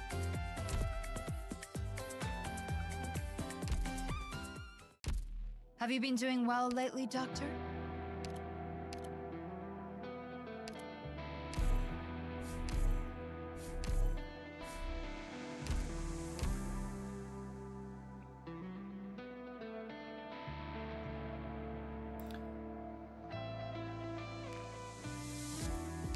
I'm thinking like, I know Papyrus might be a good medic to upgrade, but I also just have so many medics that I don't,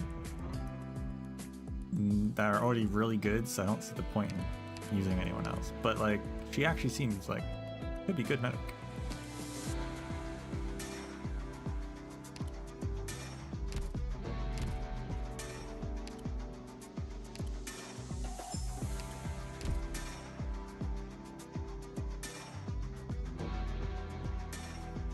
Use her for fun. You're right.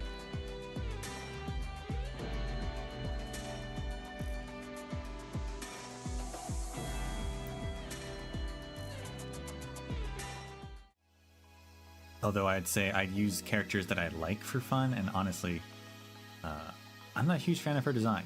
It looks like she's wearing pajamas all the time.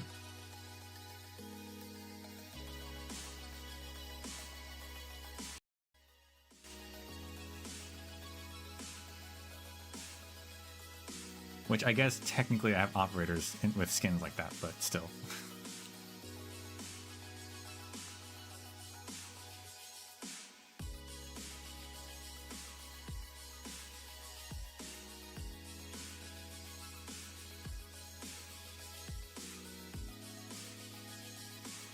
Still don't really feel like it. Also, I did look up, and I forgot to mention earlier, Petrum, the race they talked about, is Korra's race, the turtles. So that's interesting.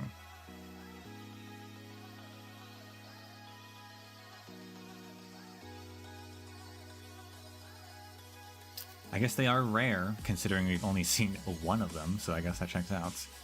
It's also interesting that they're very good at blacksmithing, they said.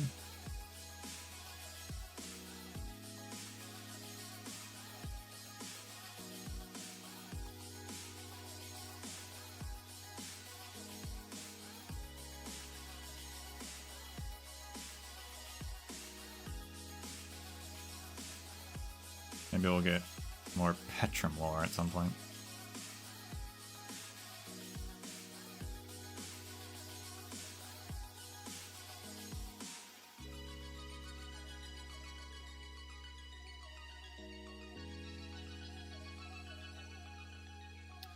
But that is it for this event until we get the EX levels and everything.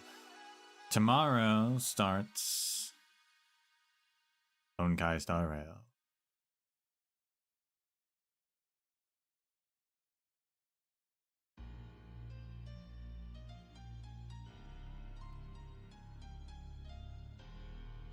And gotcha, an actual gotcha poll. Had to save my luck for that one.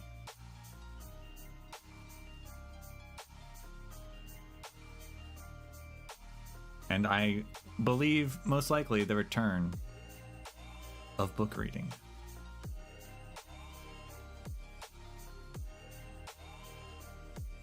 But for now, thank you all for watching. And until we meet again, may the sands of time treat you well.